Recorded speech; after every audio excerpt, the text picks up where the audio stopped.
Hello guys and welcome back to the channel. और आज का ये है मैराथन नंबर 7। संडे का दिन है, फंडे का दिन है और आज की तारीख है 16 अक्टूबर 2022।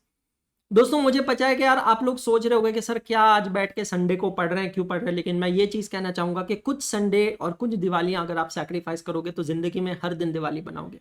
मेरे दोस्त, आप अपनी मंजिल से बहुत दूर नहीं हो।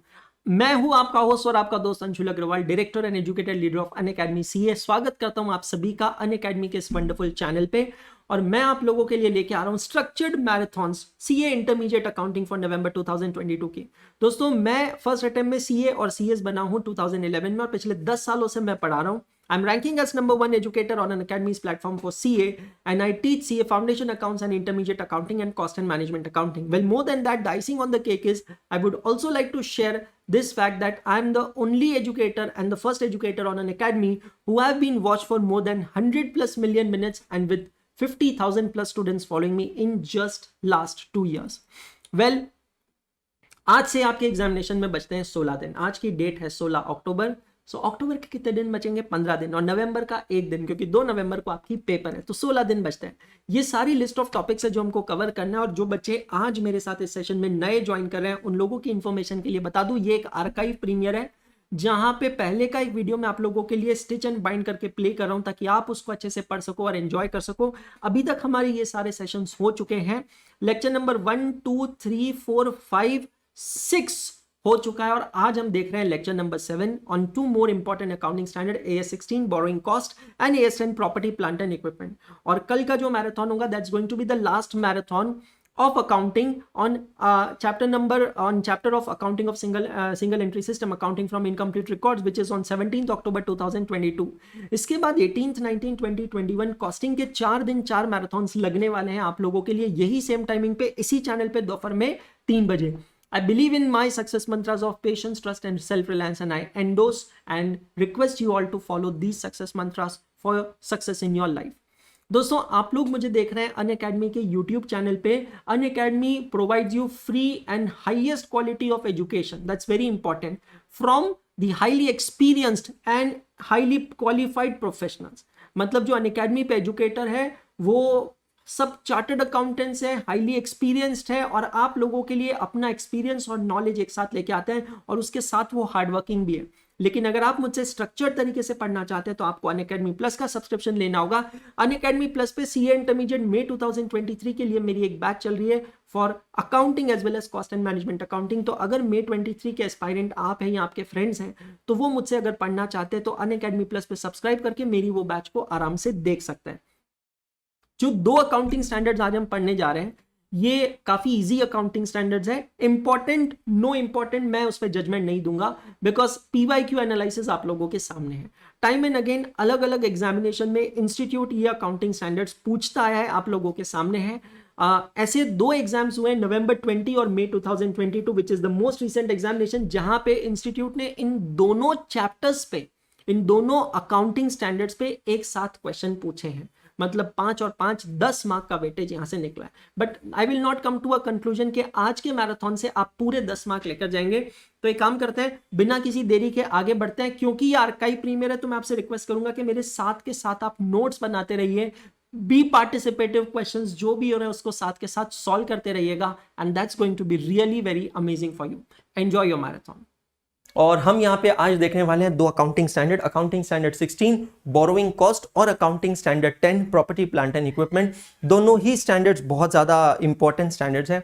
दोनों ही स्टैंडर्ड्स पढ़ के बहुत मजा आएगा। एग्जामिनेशन व्यू पॉइंट्स अगर मैं बात करूं तो अकाउंटिंग स्टैंडर्ड्स काफी इंपॉर्टेंट होते हैं बिकॉज आपके पेपर का क्वेश्चन नंबर 1, आपके पेपर का क्वेश्चन नंबर 1 जो होता है that is a 20 mark dedicated question on accounting standard. Yes 20 mark dedicated question है अकाउंटिंग स्टैंडर्ड पे। तो 4 क्वेश्चंस तो वहां पे आते ही है और 5 मार्क्स ईच, तो ये 4 क्वेश्चंस तो अकाउंटिंग स्टैंडर्ड पे बनते ही है। लेकिन इसके अलावा पूरे पेपर में मोस्टली चांसेस होते हैं क्वेश्चन नंबर 6 के अंदर अकाउंटिंग स्टैंडर्ड पे एक 5 मार्क का क्वेश्चन और आ जाता है।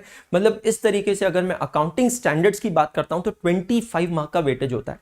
ये जो 25 मार्क का मैंने वेटेज आपको बताया इसमें कहीं पे भी nowhere I considered accounting standard 3 और अकाउंटिंग स्टैंडर्ड 13, क्योंकि 3 को मैं एक अलग टॉपिक की तरह कंसीडर करता हूं। 3 और 13 को, 3 is cash flow statement and 13 is investment account.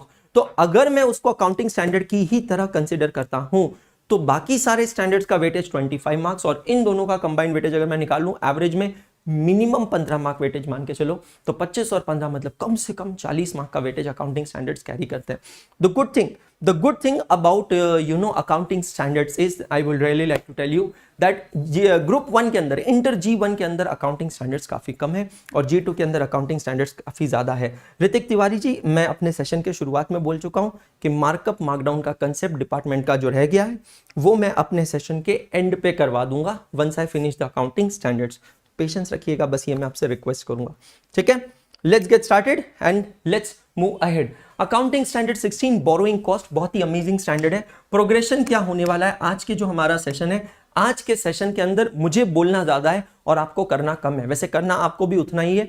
Point यहां पे बहुत सिंपल है, यहां पे मैं आपको पूरा स्टैंडर्ड रिवाइज करवाऊंगा और एक्सप्लेन करूंगा, पूरा स्टैंडर्ड रिवाइज करवाऊंगा और ये स्टैंडर्ड मैं आपको एक्सप्लेन करूंगा और ये रिवीजन कम एक्सप्लेनेशन हो जाने के बाद मैं आप लोगों के लिए यहाँ पे लेके आऊँ कुछ क्वेश्चंस। उन क्वेश्चंस को हम लोग देखने वाले हैं, पढ़ने वाले हैं, सॉल्व करने वाले हैं, ठीक है जी। अकाउंटिंग स्टैंडर्ड 16 की अगर मैं बात करता हूं तो अकाउंटिंग स्टैंडर्ड 16 में हमको क्या क्या देखना है। At an outset what all things are we suppose to see when we talk about accounting standard 16। Yes Yogesh Padia ji, आज का सेशन आप देख लो, सब कुछ हो जाएगा, करेक्ट। सबसे पहली चीज जो अकाउंटिंग स्टैंडर्ड 16 में हमको देखनी है, सबसे पहली चीज वो है what is the meaning of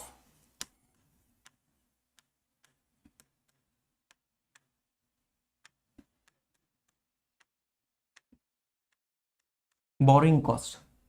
सबसे पहली चीज जो हमें ये 16 के अंदर देखेंगे वो है what is the meaning of a borrowing cost। borrowing cost का मतलब क्या होता है, क्योंकि टाइटल ही है AS16 borrowing cost। दूसरी चीज जो हमको यहां पे देखनी है वो है what is the meaning of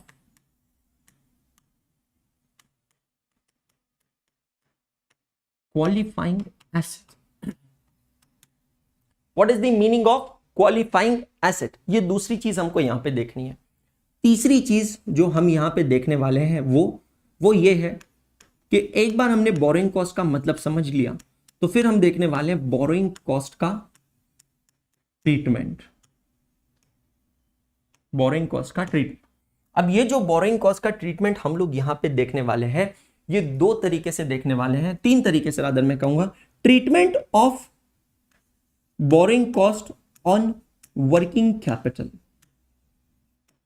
specifically cover किया गया है, इसलिए हम उसको एम्फेसिस देंगे।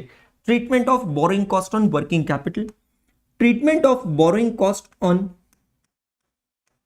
Specific borrowing and treatment of borrowing cost on general borrowing। तो specific borrowing मतलब any borrowing which is done specifically for the acquisition or construction of a qualifying asset। और general borrowing का मतलब क्या होता है, general borrowing का मतलब होता है the borrowing which is done in general, not just only for qualifying asset, in general की जाती है लेकिन वो borrowing को हम अलग से consider करते हैं, correct। So that is the borrowing cost treatment for working capital, specific borrowing, general borrowing। Number four, what are we going to see over here? We are going to see three things: commencement,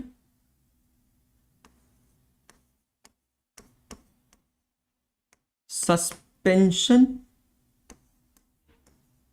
and cessation of borrowing cost। क्या बोला है बेटा जी मैंने? We are going to see commencement, मतलब कब से borrowing cost का कैपिटलाइजेशन स्टार्ट होता है, कमेंसमेंट।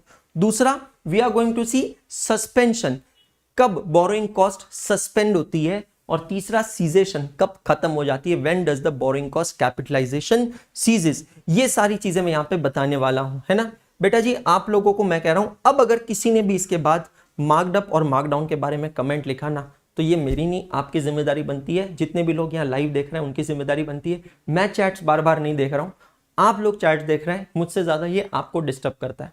मैं फिर से कह रहा हूं, बाकी बच्चों का रूल बहुत सिंपल है, जागो तभी सवेरा। जब नींद खुली तब क्लास में उठ के आ जाते हैं और फिर यहाँ पे आके जो भी उनको सवाल पूछना है वो पूछ लेते हैं। That's not going to happen bro, that's not going to happen. ये मेरी क्लास है और मैं इस क्लास का जयकांत शिखर है। पॉइंट बहुत सिंपल है, एग्जाम है कल, प्लीज अगर टाइम पे आ सकते हो तो आओ और जो बात बोलिए वो सुनो, नहीं आ सकते हो तो please keep your mouth closed. Thank you very much. जो करवा रहे हैं उस पर फोकस करो, ये सबको मैं कह देना चाहता हूं, ठीक है। चलिए, कमेंसमेंट, सस्पेंशन एंड सीजेशन, मेरा आज स्ट्रिक्ट होना बनता है क्योंकि कल एग्जाम है। मैं फिर से कह रहा हूं, बहुत सारा कंटेंट मुझे कवर करना है और बहुत सारी चीजें मैं करवाना चाहता हूं, तो सॉरी अगर किसी को लग रहा है, बट मुझे आज स्ट्रिक्ट होना पड़ेगा। मेरे पास चॉइस नहीं है, आपके पास चॉइस है 6 महीने बाद की, मेरे पास चॉइस नहीं है ना। I don't believe in that. So borrowing cost का कमेंसमेंट कब से होगा, सस्पेंशन कब से होगा और सीजेशन कब से होगा, और पांचवी चीज जो मुझे यहां पे कवर करनी है आज के इस सेशन में वो है डिस्क्लोजर। डिस्क्लोजर, तो ये टेबल ऑफ कंटेंट आपके पास बना के रखिएगा, टेबल ऑफ कंटेंट आपके पास बना के रखिएगा। इसके अंदर सारी चीजें जो हम इस स्टैंडर्ड में अभी कवर करने वाले हैं, तकरीबन मुझे 55 से 60 मिनट लगेंगे, 55 to 60 मिनट्स मुझे लगने वाले हैं ये कंसेप्ट पूरा, ये स्टैंडर्ड आपको एक्सप्लेन करने में along with the questions. But आपके पार्टिसिपेशन को मैं अज्यूम कर रहा हूं, लिख लीजिएगा सभी लोग आपके पास। AS16 बोरोइंग कॉस्ट, एक एक करके हम स्टार्ट करते हैं। सबसे पहले what do you mean bye borrowing cost, borrowing cost का मतलब क्या होता है। तो यहां पे होता ही है कि बहुत सारे बच्चों को है गलतफहमी कि बोरोइंग कॉस्ट का मतलब होता है इंटरेस्ट। कुछ हद तक सही है पर कुछ हद तक गलत भी है। हाँ जी, बोरोइंग कॉस्ट का मतलब होता है इंटरेस्ट, बेशक, पर बोरोइंग कॉस्ट का मतलब सिर्फ इंटरेस्ट नहीं होता है, it is much more beyond interest. क्या समझना, borrowing cost are interest and other cost, interest and other cost, मतलब सिर्फ इंटरेस्ट नहीं, and other cost by an enterprise in connection with the borrowing of the funds. Borrow करना मतलब loan लेना, तो loan लेने से रिलेटिंग जो कॉस्ट होती है, interest cost and other cost, ये सब बोरिंग कॉस्ट में आता है ना। What does it includes at an outset, क्योंकि ये जो शब्द है ना अदर कॉस्ट, इसको इंटरप्रेट करना इतना आसान नहीं होता है।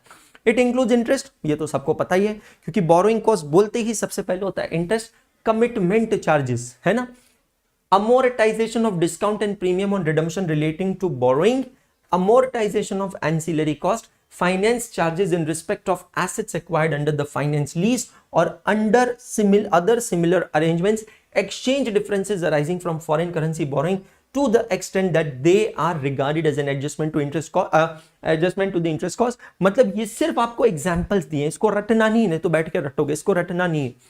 अगर शॉर्ट में मैं आपसे कहूं तो ये अदर कॉस्ट का मतलब क्या होता है, ये अदर कॉस्ट का मतलब होता है बेटा जी लोन एक्विजिशन कॉस्ट।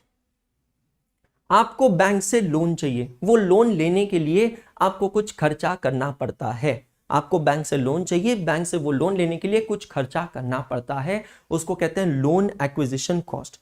ये जो लोन एक्विजिशन कॉस्ट होती है ये भी बोरोइंग कॉस्ट में जाती है, इंटरेस्ट एंड अदर कॉस्ट।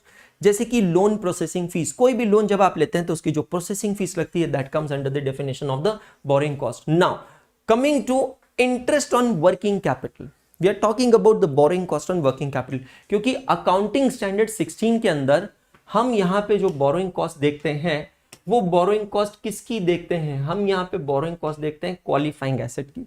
अब ये क्वालिफाइंग एसेट क्या होता है ये मैं आपको बताऊंगा, लेकिन अभी मैं आपको ये बता रहा हूं कि what do you mean by the end what is the treatment of the borrowing cost on the working capital. Can interest on working capital finance be capitalised as borrowing cost, what do you mean by working capital. तो आते हैं हम financial management के अंदर। Working capital का मतलब क्या होता है, working capital is equal to current assets minus current liabilities. क्या कहा मैंने, current assets minus current liabilities. Yes my dear friends, तो अगर मैंने अपने बिजनेस के डे टू डे एक्सपेंसेस के लिए बैंक से लोन ले रखा है which is a working capital finance, तो क्या उस वर्किंग कैपिटल फाइनेंस का पैसा या उसका इंटरेस्ट हम कैपिटलाइज करेंगे एज पर अकाउंटिंग स्टैंडर्ड 16। एक शुद्ध भाषा में आंसर कहूं तो नहीं, एक शुद्ध भाषा में आंसर कहूं तो नहीं। Only borrowing cost on qualifying assets will be capitalised. लेकिन यहां पे एक छोटा सा स्टार मार्क है, वो छोटा सा स्टार मार्क क्या है, अगर इस वर्किंग कैपिटल फाइनेंस में से ये जो वर्किंग कैपिटल के लिए मैंने लोन लिया है, अगर इस लोन में से कुछ पैसा मैंने क्वालिफाइंग एसेट के लिए इस्तेमाल किया है, यूज किया है तो उतना पोर्शन का जो इंटरेस्ट है उसको मैं AS16 में कवर करने वाला हूं। मतलब AS16 का आप अगर प्रॉब्लम स्टेटमेंट समझोगे ना तो बहुत आसान है। AS16 का प्रॉब्लम स्टेटमेंट ये है कि पूरे फाइनेंशियल ईयर में आप जो टोटल इंटरेस्ट ड्यू या पे करते हो, पूरे फाइनेंशियल ईयर में जो टोटल इंटरेस्ट ड्यू या पे होता है, इस टोटल इंटरेस्ट को मुझे दो तरीके से एनालाइज करना है। कौन से दो तरीके से एनालाइज करना है? मैं ये पहली बात इंटरेस्ट को रेफर कर रहा हूं यहां पे बोरोइंग कॉस्ट एनालाइज करना है, borrowing cost on qualifying assets. फिर से बोल रहा हूं, मुझे नहीं पता क्वालिफाइंग एसेट किसको कहते हैं, but I am going to explain you right now.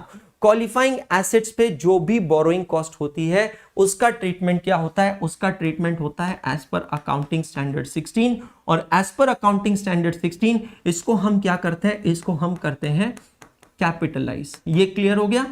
अब टोटल इंटरेस्ट में से या टोटल बोरोइंग कॉस्ट में से जो बोरोइंग कॉस्ट क्वालिफाइंग एसेट की नहीं है उसको मैं कहता हूं other borrowing cost.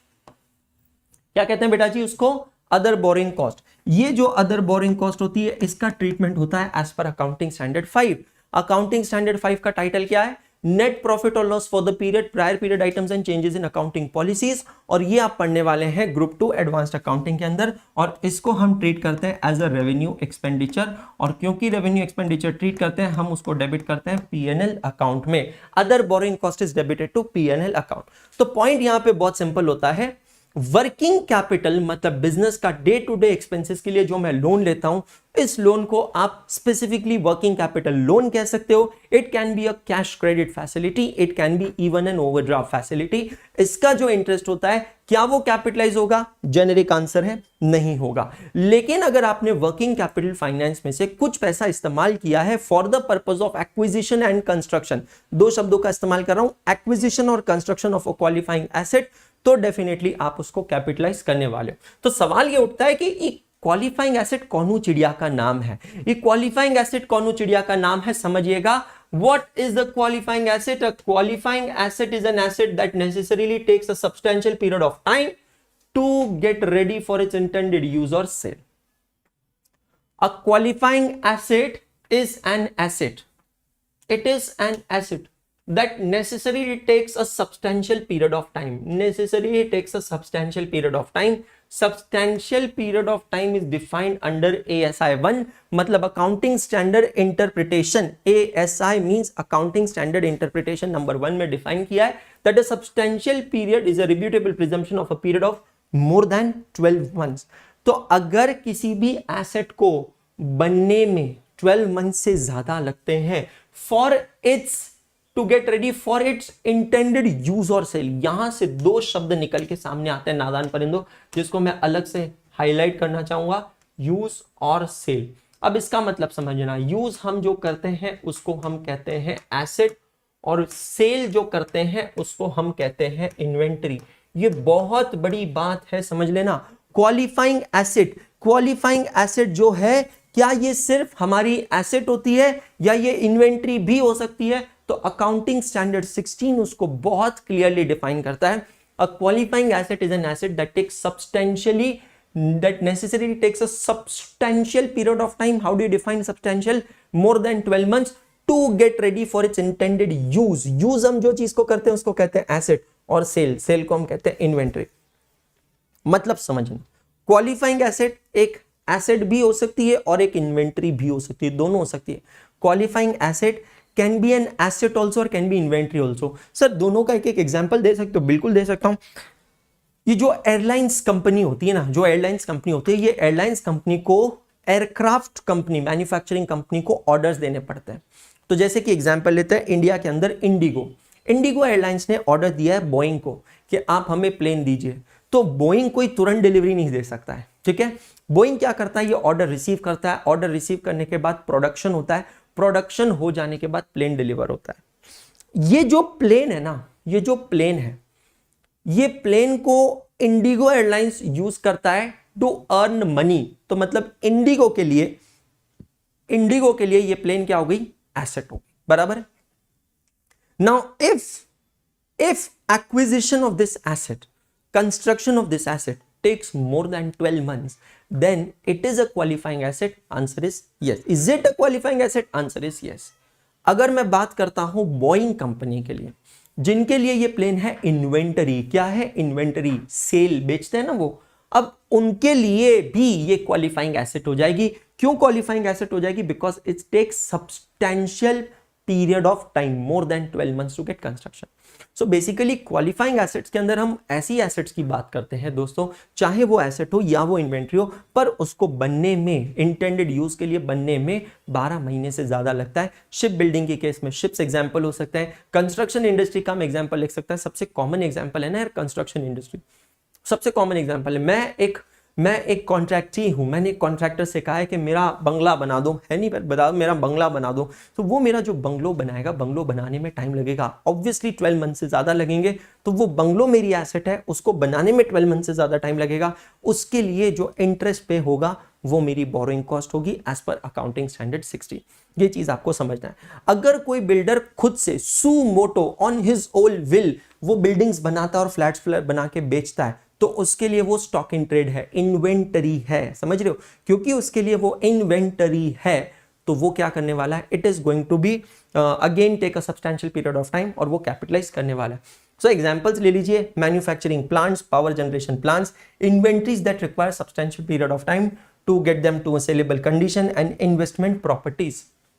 I have given certain examples of inventories which are qualifying assets. Wine requiring long processing time, ठीक है, एक्सपीरियंस के बेसिस पे नहीं बोल रहा हूं, ऑब्जर्वेशन के बेसिस पे बोल रहा हूं. वाइन जितनी पुरानी है उतनी अच्छी होती है. वैसे आपको पता है एक और ऐसी चीज है जो जितनी पुरानी होती है उतनी अच्छी होती है. एक सेकेंड, डर्टी माइंड, मैं चावल के बारे में बात कर रहा हूं ना, डोंट थिंक समथिंग एल्स, मैं चावल के बारे में बात कर रहा हूं. तो ये जो चीजें होती है they are definitely qualifying assets. Ships, production of genetic seeds, very important, buildings in case of real estate develop, and growing trees of teak wood and sandalwood. तो हम यहाँ पे AS10 भी जब देखेंगे तो बियर प्लांट के डेफिनेशन में आपको यहां पे बताने वाला हूं. करेक्ट? तो यहां पे हमने क्या क्या कर लिया है, we have done meaning of boring cost, we have done meaning of qualifying asset and boring cost treatment in case of working capital. ये चीजें हम लोग देख चुके हैं. मतलब कुल मिला के AS16 का जो सारांश है, the moral of AS16 is borrowing cost on qualifying asset is always capitalised. borrowing cost on qualifying asset is always capitalized. समझ में आ रहा है? अब वर्किंग कैपिटल का कैपिटलाइज नहीं होगा क्योंकि working capital is used for day to day financing. Now हर अकाउंटिंग स्टैंडर्ड के 4 फंडेस होते हैं जो मैंने आपको कल भी बताया था. RMPD, recognition, measurement, presentation, disclosure. Recognition, measurement, presentation, disclosure. तो सबसे पहले हम लोग क्या करेंगे, हम लोग यहां पे देखेंगे recognition. Borrowing cost that are directly attributable to the acquisition, construction और प्रोडक्शन ऑफ क्वालिफाइंग एसेट. बहुत ही बढ़िया 3 शब्दों का अलग अलग इस्तेमाल किया गया है. एक्विजिशन मतलब खरीदना. अगर बोरोइंग कॉस्ट रेडीमेड है तो आप एक्वायर कर दो. रेडीमेड है मतलब प्लेन का एग्जांपल दिया, एक्वायर करना. कंस्ट्रक्ट करना, कंस्ट्रक्शन के केस में कंस्ट्रक्ट करना या प्रोड्यूस करना, इन्वेंटरी के केस में प्रोड्यूस करना of a qualifying asset should be capitalised as a part of the cost of the asset. Borrowing costs are capitalized when it is probable that. Now there are recognition principles. क्या है? They will result in future economic benefits to the enterprise. So whether it is an asset or whether it is an inventory, whether it is an asset, whether it is an inventory, the borrowing cost should result in future economic benefits and the cost can be measured reliably. Now this is something which you are going to find in AS2, which you are going to find in AS10 and even in AS16, AS12 for that sake, AS13 for that sake. है ना? The cost can be measured reliably. Other borrowing costs should be recognized as an expense in the period in which they are incurred. Accounting standard 5, net profit or loss for the period, prior period items and changes in accounting policies. Eligibility criteria क्या होता है? Now, to the extent that funds are borrowed specifically for the purpose of obtaining a qualifying asset. कौन से borrowing की बात हो रही है? Specific borrowing की. The amount of borrowing cost eligible for capitalization on that asset should be determined as the actual borrowing cost incurred on the borrowing during the period less any income on the temporary investments out of those borrowings. क्या लिखा है sir? समझ नहीं आ रहा है, अभी समझा देता हूं. आपने एक क्वालिफाइंग एसेट, आपको बुर्ज खलीफा में फ्लैट लेना है ना, Burj Khalifa, tallest building in the world, Dubai, है ना। बुर्ज खलीफा में आपको एक फ्लैट लेना है, ठीक है। वो फ्लैट लेने के लिए आपने अपने भारत की बैंक से लोन ले लिया, स्टेट बैंक ऑफ इंडिया, भारतीय स्टेट बैंक ऑफ इंडिया से आपने लोन ले लिया कि बुर्ज खलीफा में मुझे फ्लैट खरीदना है। अब स्टेट बैंक ऑफ इंडिया ने लोन सैंक्शन कर दिया, लोन डिसबर्स हो गया, लेकिन वो फ्लैट खरीदने की फॉर्मेलिटी में लग रहा है बहुत टाइम। तब तक आपने क्या किया, थोड़ा समझदारी का काम किया। काम यह किया है कि फॉर दैट पीरियड, उस पीरियड के लिए आपने उस पर्टिकुलर लोन के अमाउंट को कहीं टेम्परेरीली इन्वेस्ट कर दिया, उस लोन के अमाउंट को कहीं टेम्परेरीली इन्वेस्ट कर दिया। उस इन्वेस्टमेंट पे आपको कुछ रिटर्न मिला है, ये स्टैंडर्ड कहता है कि आप बोरोइंग कॉस्ट कितनी कैपिटलाइज करोगे। तो स्पेसिफिक बोरोइंग्स की टोटल बोरोइंग कॉस्ट मतलब interest paid minus if you have earned any income on the temporary investments out of borrowings। ये borrowings में से कुछ पैसा अगर आपने इन्वेस्ट किया है और उस इन्वेस्टमेंट पे कुछ रिटर्न अर्न किया है, तो वो रिटर्न को आप करोगे यहां से माइनस। समझ गए क्या, निशिगंधा, है ना। That's very very important. Eligibility of capitalization to the extent that funds are borrowed generally and used for the purpose of obtaining qualifying asset, the amount of borrowing cost eligible for capitalization should be determined after applying a capitalization rate to the expenditure on the asset। पिछला point हमने देखा specific borrowing का, ये वाला point हम किसका देख रहे हैं, जनरल बोरोइंग का। जनरल बोरोइंग मतलब क्या, which is a loan which is borrowed in general, मतलब सिर्फ बुर्ज खलीफा के लिए नहीं है, आपने अलग अलग चीजों के लिए लोन ले रखा है, मतलब बहुत सारे सपने आपके अलग अलग चीजों के लिए लोन ले रखा है। तो अब आपको उस केस में जनरलाइज बोरोइंग में से एक कैपिटलाइजेशन रेट निकालना होगा। इसके ऊपर क्वेश्चन मैंने कवर किया है। The capitalization rate should be the weighted average borrowing cost. क्या होना चाहिए, it should be the weighted average borrowing cost applicable to the enterprise with reference to the borrowing that are outstanding during the period other than borrowings made specifically for the purpose of obtaining qualifying asset। Point यहां पे बहुत simple है, clear कर लीजिएगा। Specific borrowing है, entire borrowing cost will be capitalize. General borrowing है तो general borrowing में से कितना कैपिटलाइज होगा, ये कैलकुलेट करने के लिए आपको एक कैपिटलाइजेशन रेट निकालना पड़ेगा। ये कैपिटलाइजेशन रेट कैसे आएगा, it will be the weighted average borrowing cost. क्या होने वाला है बेटा जी, ये वेटेड एवरेज बोरोइंग कॉस्ट होने वाला है। The amount of borrowing cost capitalized should not exceed the amount of borrowing cost incurred। Obviously, principle of undue enrichment, ऐसा बिल्कुल नहीं होना चाहिए। ऐसा ना हो बेटा जी कि जितना खर्चा ही नहीं किया है उससे ज्यादा हम कैपिटलाइजेशन कर बैठे। When the carrying amount of the qualifying asset exceeds the recoverable amount, the carrying amount is written down or written off in accordance with the requirements of other accounting standards। बहुत simple है। Other accounting standards मतलब यहां पे किसकी बात हो रही है, अदर अकाउंटिंग स्टैंडर्ड्स मतलब यहां पे हम बात कर रहे हैं AS2 इन्वेंटरी वैल्यूएशन, हम बात कर रहे हैं AS10 property plant and equipment, और हम बात कर रहे हैं यहां पे AS28 इम्पेयरमेंट ऑफ एसेट्स। क्या मतलब है सर इसका, ये कहता है कि जब आप बोरोइंग कॉस्ट को कैपिटलाइज करते हो तो आपको क्वालिफाइंग एसेट की कॉस्ट प्राइस देखनी चाहिए और मार्केट प्राइस देखनी चाहिए। कैरिंग वैल्यू मतलब मार्केट प्राइस देखनी चाहिए और अकॉर्डिंगली ट्रीटमेंट करना चाहिए। मतलब अगर ये क्वालिफाइंग एसेट इन्वेंटरी है तो AS2 क्या कहता है, it should be valued lower of cost price और मार्केट प्राइस। अगर वो एसेट है, फिक्स्ड एसेट है, तो AS10 property plant and equipment. But property plant and equipment in consolidation with AS28, in consultation with AS28 impairment of asset, जो कहता है कि if there is a permanent decline in the value of a property plant and equipment, तो हम उसकी value को reduce करते हैं। अब 3 पॉइंट्स हमको यहां देखना है, मैं फिर से आपको टेबल ऑफ कंटेंट्स में लाना चाहूंगा। ये भी हमारा हो गया, ये भी हमारा हो गया, बस ये 3 पॉइंट और डिस्क्लोजर रिक्वायरमेंट बचा है। 3 पॉइंट्स हमको क्या देखना है कि किस डेट से बोरोइंग कॉस्ट का कैपिटलाइजेशन स्टार्ट होगा। Correct, yes Anup Kumar Gupta. Carrying value का मतलब होता है book value, written down value, book value, written down value, it is the carrying value. ठीक है, सवाल ये उठता है कि किस डेट से बोरोइंग कॉस्ट का कमेंसमेंट स्टार्ट होगा। दूसरा सवाल, कब या क्या कभी बोरोइंग कॉस्ट सस्पेंड होगा। और तीसरा, सस्पेंशन का मतलब पॉज होना है ना, play pause stop, play, pause, stop, और सीज होगा, सीज होगा मतलब पूरी तरह बंद हो जाएगा ना, पूरी तरह बंद हो जाएगा। तो ये सारी चीजें बहुत इंपॉर्टेंट है। कमेंस कब होगा, सस्पेंड कब होगा और सीज कब होगा। ओके ठीक है, चलिए देखते हैं। नाउ बोरोइंग कॉस्ट कमेंसमेंट कब से होगा। There are certain conditions which you need to fulfill. There are certain conditions. How many conditions? 3 conditions to ensure the commencement of borrowing cost. What are those 3 conditions? Commencement मतलब borrowing cost start होना। पर sir एक बात बताओ, borrowing cost capitalization will it not start from the date when we borrowed loan from bank?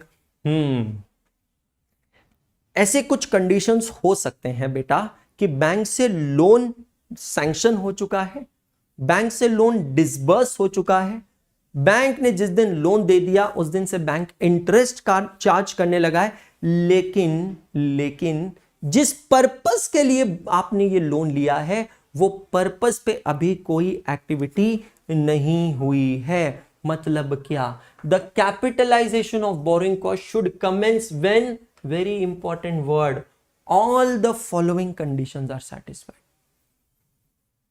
The capitalization will commence when all the conditions are satisfied. What is the first condition? Expenditure for acquisition, construction or production of qualifying asset is being incurred. आपने bank से loan क्यों लिया है? Qualifying asset के लिए। लेकिन bank से loan लेने के बाद क्या आपने क्वालिफाइंग एसेट एक्वायर, कंस्ट्रक्ट या प्रोड्यूस करने का काम चालू किया है? अगर हां तो कैपिटलाइजेशन हो सकता है, अगर ना तो नहीं हो सकता है। क्या कहा? आपने बैंक से लोन लिया, बैंक का इंटरेस्ट का मीटर उस दिन से चालू, ठीक है। लेकिन सवाल यह उठता है, the question for which we are studying this standard is, क्या हम उस दिन से इंटरेस्ट कैपिटलाइजेशन चालू कर देंगे क्या? Charging interest is a different thing, capitalising is a different thing. पर सर अगर कैपिटलाइज नहीं होगा तो क्या होगा? तो उसको रेवेन्यू ट्रीट करेंगे, मतलब either it will be debited to P&L account और it will be appearing on balance sheet asset side. पहली कंडीशन क्या है? वो बैंक से जो लोन लिया है for the purpose of acquisition, construction और प्रोडक्शन ऑफ क्वालिफाइंग एसेट, क्या वो एक्टिविटी चालू हो गई है? अगर हां तो कबूल है। दूसरा, बोरोइंग कॉस्ट इज इंकर्ड। शाबाश शाबाश, मैंने acquisition, construction, production of qualifying asset चालू कर दिया पर बैंक से अभी तक लोन ही सैंक्शन नहीं हुआ, तो कैसा कैपिटलाइजेशन मुन्ना? कैसा कैपिटलाइजेशन? क्या मैं उसको कैपिटलाइज कर सकता हूं? नहीं। तो दूसरी कंडीशन क्या है? Borrowing cost should actually be incurred. तीसरा, activities that are necessary to prepare the assets for its intended use और sale are in progress. Bank से लोन मिला, अहो क्वालिफाइंग एसेट का एक्विजिशन, कंस्ट्रक्शन, प्रोडक्शन स्टार्ट हुआ, आहो उससे रिलेटेड जो एक्टिविटी है, उससे मतलब क्वालिफाइंग एसेट से रिलेटेड जो एक्टिविटी है, क्या वो प्रोग्रेस में है? आहो। अगर इन तीनों सवालों का जवाब होता है आहो आहो आहो, तो ही आप कैपिटलाइजेशन कमेंस कर सकते हो। सर मतलब ये बताओ कौन सी सिचुएशन होगी जब ये नहीं होगा? मतलब ये दो होगी और ये नहीं होगा। बहुत सही जवाब है। ये ऐसा हो सकता है बेटा जी, मैंने बैंक से लोन लिया, मैंने एक जमीन खरीद ली क्योंकि मुझे जमीन पे एक टाउनशिप बनानी। बैंक से लोन लिया, जमीन खरीद ली, जमीन पे टाउनशिप बनानी। पहली कंडीशन क्या कहती है? एक्सपेंडिचर इज इंकर्ड, जमीन खरीदी है, हाँ। दूसरी कंडीशन कहती है borrowing cost incurred, borrowing cost हो गया, बैंक से मैंने लोन ले लिया, बैंक को मैं इंटरेस्ट दे रहा हूं, लेकिन मैंने क्या किया? अभी तक उस टाउनशिप का कंस्ट्रक्शन स्टार्ट नहीं किया। गंदी बात, गलत बात, गंदी बात, गलत बात। समझ में आ रहा है? आपको यहां क्या करना चाहिए? आपने लैंड खरीदी है, बट उस पे जो आप क्वालिफाइंग एसेट बनाने वाले हो, उस क्वालिफाइंग एसेट का काम प्रोग्रेस में होना चाहिए। It should be in progress, correct. उसके बाद आता हूं मैं सस्पेंशन पे। कैपिटलाइजेशन स्टार्ट हो गया, कमेंस हो गया, अब आते हैं हम सस्पेंशन पे। Capitalization of boring cost should be suspended. Suspended का मतलब क्या होना चाहिए? कहां गए मुन्ना? उधर कहां चले गए हो? Capitalization of boring cost should be suspended. Suspended का मतलब होता है paused during the extended period, during the extended period in which the active development is interrupted. Covid हमारे सामने लाइव एग्जाम्पल है, कोविड हमारे सामने लाइव एग्जाम्पल है। आपने बैंक से लोन लिया क्वालिफाइंग एसेट बनाने के लिए, लोन ले लिया, क्वालिफाइंग एसेट का काम चालू हो गया, काम इन प्रोग्रेस है, कैपिटलाइजेशन भी स्टार्ट हो गया, कैपिटलाइजेशन भी स्टार्ट हो गया। इतने में कोविड आ गया और कोविड के वजह से हमारे यहां पे लेबर, मैन पावर, सबकी सप्लाई बंद। इन शॉर्ट मेरा वो काम रुक गया, वो क्वालिफाइंग एसेट का काम रुक गया। एक चीज ध्यान रखना, बैंक का इंटरेस्ट रुकेगा नहीं, बैंक का इंटरेस्ट चलता रहेगा, लेकिन काम मेरा रुक गया। उसका मैं क्या करूंगा? Capitalisation of boring cost should be suspended during the extended period in which the active development is interrupted. This is beyond your control, this is beyond your control. तो capitalisation of boring cost should be suspended, रोक देना चाहिए। Capitalization is normally suspended during a period, not suspended during a period when substantial technical and administrative work is being carried out. अगर लग रहा था ये building almost complete, बस आखिरी का थोड़ा सा बचा था, ऑलमोस्ट कंप्लीट हो गई है, तो बेटा जी हम सस्पेंड नहीं करते थे। कैपिटलाइजेशन एक और चीज के समय सस्पेंड नहीं होता है। कब सस्पेंड नहीं होता है? when a temporary delay is necessary as a part of getting asset ready for its intended use or sale। मतलब क्या? मतलब ये कि एक प्लेन को जब पेंट किया जाता है, कितना बड़ा होता है प्लेन, है ना, एक प्लेन को जब पेंट किया जाता है, उस प्लेन को पेंट करने के बाद कई दिनों तक सूखने के लिए रखना पड़ता है। अब ये जो पार्ट है, it is necessary part of getting the asset ready. एक बिल्डिंग का जब स्लैब डालते हैं तो कई दिनों तक वो स्लैब को हमें एज इट इज रखना पड़ता है। क्यों रखना पड़ता है? क्योंकि वो स्लैब सूखता है, ड्राई होता है। जब वो ड्राई होता है तब वो मजबूत बनता है। समझ में आ रहा है? मजबूत बनता है। Isn't it necessary? तो अगर ये डिले जो हो रहा है, this is the part and parcel of the activity, तो कैपिटलाइजेशन सस्पेंड नहीं होगा। समझ में आ रहा है? तो कैपिटलाइजेशन सस्पेंड नहीं होगा, नहीं तो कैपिटलाइजेशन सस्पेंड हो जाएगा। मतलब सस्पेंशन इस पे डिपेंड नहीं है कि क्या हमारे कंट्रोल में और क्या हमारे कंट्रोल में नहीं है। कोविड यहां पे किसी ने लिखा है ना, कोविड हमारे कंट्रोल में नहीं है। कीर्ति जी पीछे जाके वापस देख लो, पीछे जाके वापस देख लो। Don't let me repeat again and again. मुझे आगे बढ़ना है, आपको बढ़ना है नहीं बढ़ना है पता नहीं, मुझे आगे बढ़ना है। If you haven't understood the point, go back and repeat. Suspension या नॉट सस्पेंशन, मतलब आप कुल मिला के ट्रीटमेंट समझना है। ट्रीटमेंट मतलब क्या है? इंटरेस्ट विल कंटिन्यू, इंटरेस्ट चलता रहेगा, चाहे आपका एक्टिव डेवलपमेंट हो या ना हो। मेरी बात समझना, चाहे आपका एक्टिव डेवलपमेंट हो या ना हो, इंटरेस्ट चलता रहेगा। हम यहां पे सिर्फ बात कर रहे हैं इस इंटरेस्ट के ट्रीटमेंट की, treatment of interest during suspension of activities. हम यहां पे सिर्फ किस चीज की बात कर रहे हैं? Treatment of interest during suspension of activity की बात कर रहे हैं। करेक्ट? अब ये दो चीजें हैं, या तो इस इंटरेस्ट को आप कैपिटलाइज करोगे या फिर इस इंटरेस्ट को आप रेवेन्यू ट्रीट करोगे, मतलब पीएनएल अकाउंट में डेबिट करोगे। As simple as that. कब इसको कैपिटलाइज करेंगे? मतलब when capitalization will not be suspended, जब ये डिले नेसेसरी है। वो स्लैब का एग्जांपल दिया था, प्लेन के पेट का एग्जांपल दिया था, तो ये जो है ये नेसेसरी पार्ट है, this is the necessary part. तो आप सस्पेंड नहीं करोगे, कैपिटलाइजेशन चलता रहेगा। इनकम टैक्स वाला बोलेगा अरे भाई क्यों, ये बिल्डिंग का तुमने स्लैब डाला, ये स्लैब को तुमने 30 दिन तक रखा है, ये 30 दिन का जो ब्याज होता है उसको पीएनएल में लेके चलो, उसको बिल्डिंग के कॉस्ट में कहां ऐड किए हो? तो हम इनकम टैक्स वालों से कहेंगे मिलॉर्ड अगर ये बिल्डिंग का स्लैब हमने 30 दिन तक ऐसे नहीं छोड़ा ना, तो हम इस बिल्डिंग के ऊपर और कभी कुछ बना नहीं पाएंगे, ये बिल्डिंग मजबूत नहीं बनेगी। ये जो 30 दिन का डिले है मिलॉर्ड, ये 30 दिन का डिले नॉर्मल है, it is the normal delay. इसको डिले को डिले की तरह मत देखो, इसको आप एक प्रोसेस टाइम कंसीडर करो। नया शब्द बताया बेटा, क्या बोला है मैंने?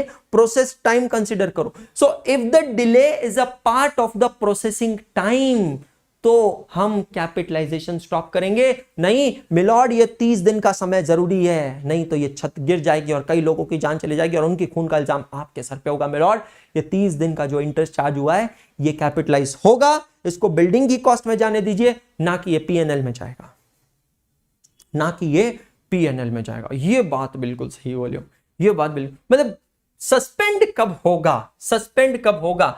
कैपिटलाइजेशन और boring cost should be suspended during the extended period in which the active development is interrupted. जब एक्टिव डेवलपमेंट इंटरप्ट हो गया तब।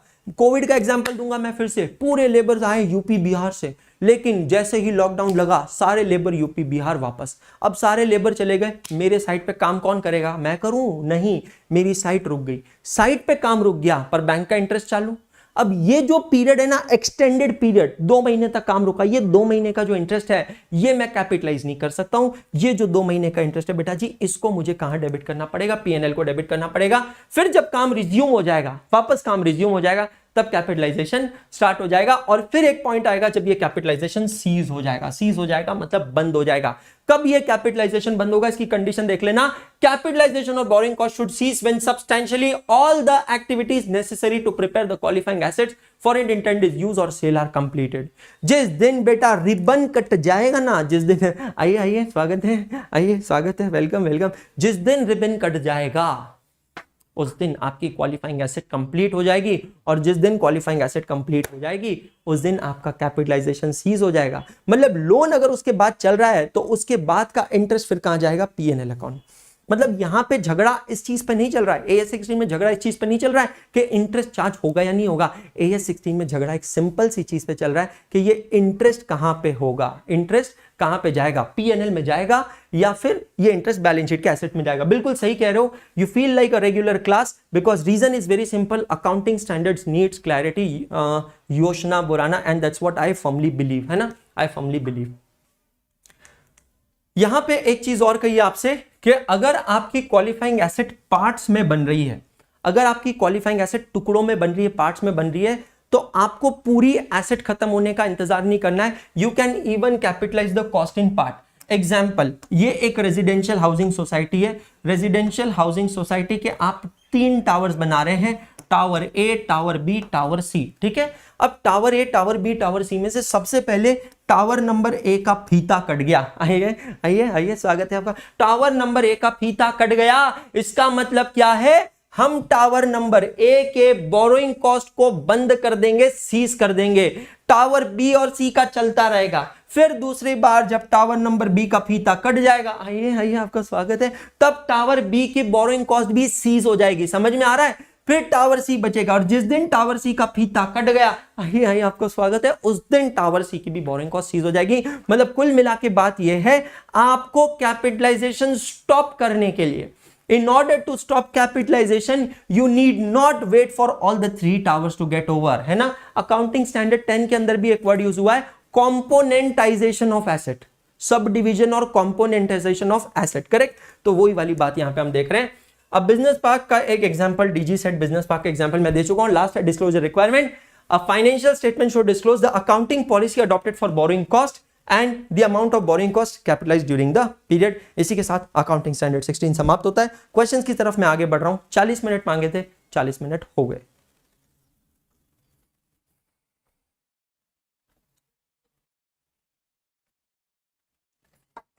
विशेष महाजन कह रहे हैं सर बोरिंग कॉस्ट को अलग से एसेट शो करेंगे या क्वालिफाइंग एसेट की कॉस्ट में ऐड करेंगे? शाबाश मेरे भाई विशेष, आप बहुत ही इंपॉर्टेंट हो। बोरिंग कॉस्ट अलग से शो नहीं होती है। बोरिंग कॉस्ट जब हम कहते हैं कैपिटलाइज, बोरिंग कॉस्ट कैपिटलाइज का मतलब होता है the cost of the boring cost is added to the cost of an asset, qualifying asset. एक सिंपल उदाहरण दूं ना, तो हमारे विशेष मतलब आपके घर पे आता है एक शादी का कार्ड, शादी के कार्ड में लिखा होता है पिताजी का नाम और उसके नीचे लिखा होता है सह परिवार। समझना, शादी के कार्ड पे लिखा है पिताजी का नाम क्योंकि निमंत्रण पिताजी के नाम पे है और उसके नीचे लिखा है सह परिवार। यहां पे सह परिवार का मतलब है papa, mummy, important and important sister और ब्रदर। इसका मतलब क्या? You all are qualifying assets and the capitalization happens on all of you. अलग से नाम नहीं देते हैं। सपरिवार क्यों लिखते हैं? अलग से नाम नहीं देते हैं ना। Very good, very good. चलिए अब यहां पे देखते हैं क्वेश्चन, अलग अलग क्वेश्चंस और करते हैं स्टार्ट। सबसे पहला क्वेश्चन आरटीपी में 2018 का,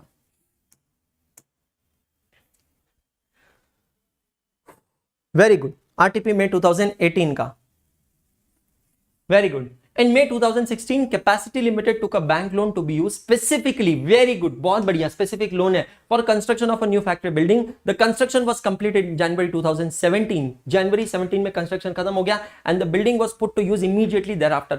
Interest on the actual amount used for construction of the building till completion was rupees 18 lakhs. Whereas the total interest payable to the bank for the period up to 31st March is 25 lakhs. समझना, total interest पूरे साल का है 25 लाख। ये total interest में से up to the date of completion जनवरी 2017 तक का इंटरेस्ट है 18 लाख। मतलब जिस दिन क्वालिफाइंग एसेट कंप्लीट हो जाती है द कैपिटलाइजेशन सीजेस। ये क्वेश्चन किस पे, सीजेशन पे। क्वेश्चन ये पूछा है can rupees 25 lakh will be treated as a part of the cost of the factory building and thus be capitalized on the plea. Plea means on the contention that the loan was specifically taken for construction of factory building. Explain the treatment in line with accounting standard 16. The answer is नहीं, अभी करो इंतजार, बिल्कुल नहीं कर सकते हो। ये पूरा क्वेश्चन कौन से पॉइंट पे, इतनी राम कथा अभी मैंने आपको एक्सप्लेन की है, ये पूरा क्वेश्चन है सीजेशन पे। Even though this loan is a specific loan, even though it is a specific borrowing, even though actual interest cost is 25 lakhs, but out of 25 lakh, how much amount will be capitalized? Only 18 lakhs will be capitalized because the qualifying asset was completed in January 2017 और जनवरी 2017 तक का interest है 18 lakhs। मतलब फरवरी और मार्च का जो interest है 25 lakh minus 18 lakh, that 7 lakhs of interest will be debited। कहां पे डेबिट होगा बेटा जी? It will be debited to P&L account। तो अकाउंटिंग स्टैंडर्ड 16 के हिसाब से आंसर हमारा सही है 18 लाख रुपीस। बेटा जी फिर से कहना चाह रहा हूं, अकाउंटिंग स्टैंडर्ड्स के आंसर को थोड़ा आपको फैला के लिखना पड़ेगा। फैला के लिखना एक कला है। एज पर AS 16 पैराग्राफ नंबर वगैरह रेफरेंस देने की जरूरत नहीं है क्योंकि वो तो याद रहता ही नहीं है। एज पर AS 16 फलाना फलाना फलाना होना चाहिए। अगर आप थोड़ा और फैलाना चाहो तो एज पर अकाउंटिंग स्टैंडर्ड 16 बोरोइंग कॉस्ट फलाना फलाना फलाना होना चाहिए। थोड़ा और ज्यादा फैलाना चाहो तो एज पर accounting standard 16 borrowing cost issued by institute of chartered accountants of India फलाना फलाना फलाना होना चाहिए। अगर थोड़ा और फैलाना चाहो तो एज पर accounting standard 16 borrowing cost issued by the accounting standard board of the institute of chartered accountants of India फलाना फलाना फलाना होना चाहिए। अगर थोड़ा और फैलाना चाहो तो एज पर accounting standard 16 borrowing cost issued by accounting standard board of the institute of chartered accountants of India comma New Delhi फलाना फलाना फलाना होना चाहिए। ये पूरी तरह आपके ऊपर डिपेंड करता है कि आप आंसर किस तरीके से लिखते हो। एक चीज ध्यान रखना, सीए की एग्जामिनेशन में बकरी को पेड़ के साइड में बांध के अगर बकरी को गोल गोल गोल गोल घुमाओगे तो मार्क्स आपको पूरे नहीं मिलेंगे, लेकिन ये सारी चीजें आपको पता होनी चाहिए। Moving to question number 2। On 30th April 2003 JLC Limited obtained a loan from bank for ₹50 lakh to be utilized as under। अब ये नहीं दिया है कि ये जनरल बोरिंग है या ये स्पेसिफिक बोरिंग है, ठीक है। Construction of shed 20 lakh, purchase of machinery 15 lakh, working capital 10 lakh and advance for purchase of truck 5 lakh. अब देखो लोन कितना दिया है? 50 लाख रुपए। ये 50 लाख रुपए को आप कैसे यूज करोगे? यहां दिया है 20, 35, 45, 50 लाख, ठीक है। जनरल बोरिंग लग रही है, स्पेसिफिक बोरिंग का क्वेश्चन लग नहीं रहा है, ठीक है। In March 2004 construction of shed was completed and machinery was installed. Delivery of truck was not received. Total interest charged by the bank for the year 31st March 2004 was ₹9 lakh. कितना interest charge हुआ है? 9 लाख रुपए interest charge हुआ है। Show the treatment of interest under accounting standard 16. Show the treatment of interest under accounting standard 16. Accounting standard 16 के अंदर हम treatment करते हैं क्या? We capitalize borrowing cost on qualifying asset. सबसे पहली चीज, ये जो क्वेश्चन है, ये क्वेश्चन पता है सबसे पहले किस चीज पे? ये क्वेश्चन है रिकॉग्निशन पे। पिछला क्वेश्चन था सीजेशन पे, बेटा जी ये क्वेश्चन है रिकॉग्निशन पे। आपको रिकॉग्नाइज करना है कि इसमें से क्या क्वालिफाइंग एसेट है। जो इसमें से क्वालिफाइंग एसेट है सिर्फ उतने का बोरोइंग कॉस्ट कैपिटलाइज होगा। Qualifying asset is an asset which necessarily takes substantial period of time for acquisition, construction or production. Acquisition, construction of production. आप कह रहे हो परचेज ऑफ मशीनरी, मतलब मशीनरी तुरंत अवेलेबल है, ये क्वालिफाइंग एसेट के डेफिनेशन में नहीं आता है। आप कह रहे हो वर्किंग कैपिटल, वर्किंग कैपिटल तो वैसे भी क्वालिफाइंग एसेट के डेफिनेशन में नहीं आता है। आप कह रहे हो advance for purchase of truck, truck तैयार है, मैंने उसके लिए एडवांस दिया है, ये क्वालिफाइंग एसेट के डेफिनेशन में नहीं आता है। सिर्फ ये शेड जो है ये क्वालिफाइंग एसेट के डेफिनेशन में आता है। 30 अप्रैल 2003 को आपने लोन लिया था, मार्च 2004 में ऑलमोस्ट 12 मंथ्स में ट्रक बनके तैयार, ये शेड बनके तैयार हुआ है। Therefore what are you going to do, only cost on this truck will be on the cost on the shed will be capitalized. Check कीजिएगा, as per accounting standard 16 borrowing cost should be capitalized if borrowing cost is directly attributable to the acquisition, construction or production of qualifying asset. In other words, asset acquired must be qualifying asset and borrowing cost should be directly attributable to the acquisition, construction or production of qualifying asset. In the given question 50 lakhs was utilized as under. Out of these four payments only construction of a shed of 20 lakh is a qualifying asset as per AS 16, other three are not qualifying asset. Therefore borrowing cost attributable to construction of shed should be capitalized. वो कैसे निकालेंगे, total interest 9 lakh, 9 lakh is interest for 50 lakh rupees loan multiplied by how much is used for construction of shed 20 lakh rupees, so this amount will be capitalized. Check कर लो, 9 divided by 5050 multiplied by 2020, how much is capitalized 3.6 lakh. Sir आप क्यों लिख रहे हो, हमने पहले ही answer live chat पे लिख दिया ना, आप क्यों लिख रहे हो भाई, नया कैलकुलेटर लिया, दिखाने तो थोड़ा तो शो ऑफ करने देना, सुबह सुबह बेइज्जती क्यों कर रहा है भाई, नया नया कैलकुलेटर लिया 350 रुपए का है ना, इंक्लूडिंग जीएसटी जिसका क्रेडिट लिया है मैंने अलग से, तो थोड़ा तो शो ऑफ करने देना। 3.6 लाख चेक कर रहा हूँ सही आ रहा है कि नहीं आ रहा है, very good very good, mind blowing. Next question RTP November 2018 का क्वेश्चन है, चेक कर लो, आरटीपी नवंबर 2018 का क्वेश्चन है ना, very good.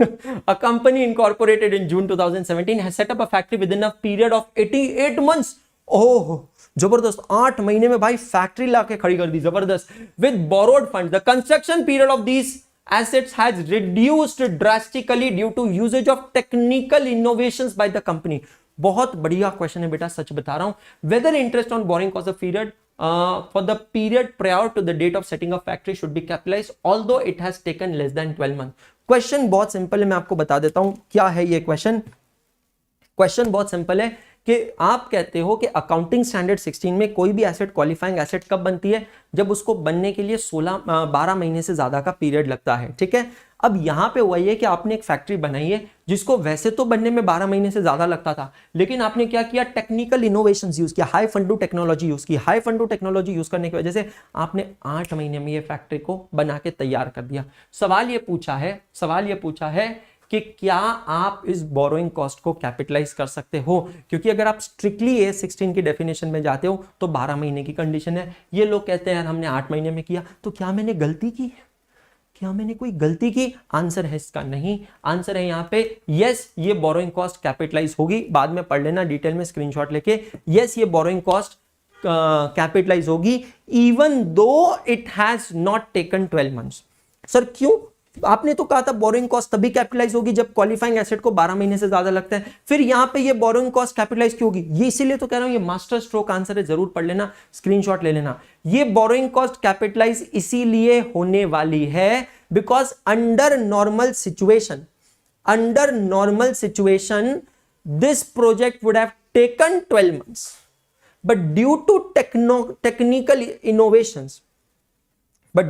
technical innovations you have completed this project before time in 8 months, therefore it will be capitalized. Are you getting my point? Therefore it will be capitalized. Hindi movies कह रहे हैं sir इतना बड़ा answer लिखना पड़ेगा। नहीं बेटा, अगर छोटा लिखना है ना तो 2 अटेम्प्ट में वापस जाना पड़ेगा इंस्टीट्यूट के पास और 2 अटेम्प्ट में छोटा छोटा आंसर लिखना पड़ेगा। पहले अटेम्प्ट में जाओ, आधा आंसर लिख के आओ, इंस्टीट्यूट पक्का बुलाएगी, मां कसम वापस बुलाएगी 6 महीने बाद, फिर 6 महीने बाद वापस जाके और बचाओ आंसर लिख के आ जाना, ठीक है। तो ये हो जाएगा। फटाफट स्क्रीनशॉट ले लो, फटाफट स्क्रीनशॉट ले लो उसका। वेरी गुड, ठीक है। माइंड ब्लोइंग भाई, अगर एग्जामिनेशन से 24 घंटे पहले कोई बंदा ये सवाल पूछता है ना तो उसको यही जवाब मिलना चाहिए, है ना। बिल्कुल सही कहा है आपने हुजैफा जी, नॉर्मली 12 महीने लगता है। पर एक चीज बताओ, ये बंदा कह रहा है अगर मैंने कुछ अच्छी टेक्नोलॉजी यूज की है तो क्या मैं मर जाऊं? मतलब मेरी गलती हो गई, मैंने अच्छी टेक्नोलॉजी यूज की, 12 महीने का काम अगर 8 महीने में मैंने खत्म किया है तो क्या मेरी गलती हो गई? नहीं, गलती थोड़ी। अकाउंटिंग स्टैंडर्ड कह रहे हैं अगर तूने अच्छी टेक्नोलॉजी यूज की है, 12 महीने का काम 8 महीने में किया है, तो जा बेटा तू कैपिटलाइज कर ले, जी ले अपनी जिंदगी। Very good. Question number 4, expenditure incurred till 31 March 2008 is 5 lakh rupees. ध्यान से देखना, interest cost capitalize for the financial year 2007-8 at the rate of 13% is 26,000 rupees. अच्छे से पढ़ना, expenditure incurred till 31 March 2008 is 5 lakh, interest cost capitalized for the financial year 7-8 at the rate of 13% is 26,000। तो क्या 5 लाख का 13% 26,000 होता है? 5 लाख इंटू 13%, नहीं sir, 5 lakh का 13% तो कुछ ज्यादा होता है, पर 26,000 कैपिटलाइज किया। Amount borrowed till 31 March 2018 is 2 lakh. हाँ, ये हो रहा है सर, आप गलत निकाल रहे थे। 2 लाख का 13% 26,000 हो रहा है, ठीक है। Assets transferred to construction during 2008-9 is 1 lakh, cash payment during 2008-9 is 75,000, progress payment received is 3,50,000, new borrowings during 2008-9 at the rate of 13% is 2 lakh. हमने करंट ईयर में और बोरिंग की, क्योंकि देखो खर्चा ज्यादा लग गया है और लोन हमारा सिर्फ 2 लाख का था, तो खर्चा कुछ ज्यादा लग गया है। अब यहाँ पे सवाल क्या पूछा है, calculate the amount of boring cost to be capitalize. इसमें से कितना बोरिंग कॉस्ट कैपिटलाइज होना चाहिए? अब समझना, टोटल बोरिंग कॉस्ट कैसे निकालेंगे? टोटल बोरिंग कॉस्ट 2 लाख रुपए पिछले साल का लोन था एज ऑन 31 मार्च 2008, ये देखो, और 2 लाख रुपए का नया लोन लिया है, न्यू बोरोइंग। तो टोटल लोन कितना हुआ है बेटा जी? 4 लाख रुपए। टोटल लोन कितना हुआ है? 4 लाख रुपए। 4 लाख का 13% के हिसाब से इंटरेस्ट होता है कितना? 52,000। एक्चुअल इंटरेस्ट कितना होता है बेटा? 52,000। चेक करना। अब हमको इस इंटरेस्ट को कंपेयर करना है, किससे कंपेयर करना है? How much is the expenditure incurred including previous year capitalize on borrowing cost. How are we going to calculate this? तो बेटा 5 लाख रुपए ऑलरेडी खर्चा हो चुका है और 26,000 रुपए की बोरिंग कॉस्ट ऑलरेडी कैपिटलाइज हो चुकी है। मतलब up to the previous year how much amount we have already incurred? 5,26,000। Check कर लेना, how much amount we have incurred? 5,26,000। ये 5,26,000 फिर हमने कैश पेमेंट किया है करंट ईयर में। करंट ईयर का खर्चा मैं इसमें ऐड कर रहा हूं, this is previous year and this is current year. Assets transfer during 8-9, current year में मैंने कितने की एसेट ट्रांसफर की है? 1 लाख रुपीज, मतलब 7,01,000। और 7,01,000 में से मुझे पेमेंट कितना मिल गया है कस्टमर से? 3,50,000। मतलब एक्चुअली 351 क्या है? This is the amount utilized out of borrowings. जितने का मेरा लोन है उस लोन में से कितना अमाउंट मैंने इस प्रोजेक्ट के लिए यूज किया है। जितने का मेरा लोन है उसमें से कितने का अमाउंट मैंने यूज किया है। मेरा लोन है 4 लाख का और करंट ईयर का interest 26,000। Out of the total boring of 426 I have utilized 3,51,000। My dear friends, हमने क्या देखा था? We have to calculate a capitalization rate, a weighted average capitalization rate. इसका मतलब है out of total loan amount outstanding 426, 351 was utilized. That means 82.3% is utilized. That means how much interest are we going to capitalize? जो भी total interest है उसका 82.3% capitalise होगा, मतलब 42,845 capitalise होगा। कितना होगा बेटा जी? 42,845 कैपिटलाइज होगा, 42,845। ये 82.3% क्या है? ये है आपका कैपिटलाइजेशन रेट। चेक कीजिएगा कैपिटलाइजेशन रेट। अब लास्ट क्वेश्चन है, बहुत ही अमेजिंग क्वेश्चन है और मई 2019 एग्जाम का PYQ है। लास्ट क्वेश्चन है, बहुत ही अमेजिंग क्वेश्चन है, मई 2019 एग्जामिनेशन का PYQ है। इसको अच्छे से देखना है, पढ़ना है और समझना है। Are you ready all of you? करें स्टार्ट। चलिए, First Limited began construction of a new factory building on 1/4/2017. It obtained 2 lakh rupees as a special loan to finance the construction of a factory building on 1st April 2017 at an interest rate of 8% per annum. Further expenditure on construction of factory building was financed through non-specific loans. अब समझना, दो type के loans हैं जिसके बारे में हमने की थी बात. कौन से होते हैं बेटा जी? दो टाइप का लोन. एक होता है स्पेसिफिक लोन और दूसरा होता है जनरल लोन. जनरल लोन के जगह यहां पे क्वेश्चन के अंदर क्या शब्द इस्तेमाल किया गया है? Non specific loan. I repeat, एक होता है स्पेसिफिक लोन, दूसरा होता है जनरल लोन. तो इस क्वेश्चन के अंदर आपसे क्या कहा गया है? इस क्वेश्चन के अंदर आपसे कहा गया है कि आपने सबसे पहले 2 लाख रुपए का स्पेसिफिक लोन लिया है. स्पेसिफिक लोन का बोरोइंग कॉस्ट पूरी तरह कैपिटलाइज होगा, उसमें कोई प्रॉब्लम नहीं है. लेकिन बाद में फर्दर एक्सपेंडिचर के लिए आपने नॉन स्पेसिफिक लोन्स लिए बेटा जी, मतलब जनरल लोन्स लिए. ये नॉन स्पेसिफिक लोन्स मतलब जनरल लोन्स के डिटेल्स आपको दिए हैं. आपने पहले 4 लाख का लोन लिया 9% से, 5 लाख का लोन लिया 12% से और 3 लाख का लोन लिया 14% से. ये क्लियर है सभी को? The expenditures that were made on factory building construction were as follows. These are the amount of actual expenditures made on factory building construction. The construction of factory building was completed by 31st March 2018. As per the provisions of AS 16, you are required to calculate the amount of interest to be capitalized. Calculate the amount of interest to be capitalized. ये जो आपने अलग अलग loans पे अलग अलग interest pay किया है, इसमें से कितना कैपिटलाइज होगा? And pass general entry of the capitalization, the cost and boring cost in respect of the factory building. बहुत ही बढ़िया ये क्वेश्चन है. क्या कहा बेटा जी मैंने? बहुत ही बढ़िया ये क्वेश्चन है और उतना ही बढ़िया इसका आंसर. बहुत बढ़िया ये क्वेश्चन है और उतना ही जबरदस्त इसका आंसर. करें हम लोग इसको सॉल्व, चेक करें कैसे करेंगे. देखो इस क्वेश्चन को सॉल्व करेंगे. सबसे पहले मैं क्या निकालूंगा यहाँ पे? सबसे पहले मैं यहाँ पे निकालूंगा बेटा जी, I am going to find out the weighted average rate of interest.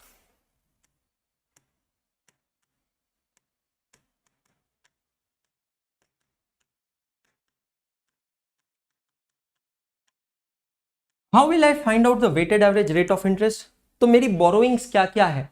Weighted average rate of interest के लिए do I take specific borrowings? No.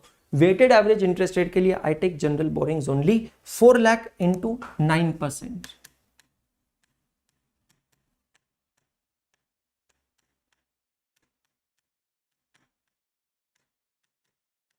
$36,000. 5 lakh into 12%.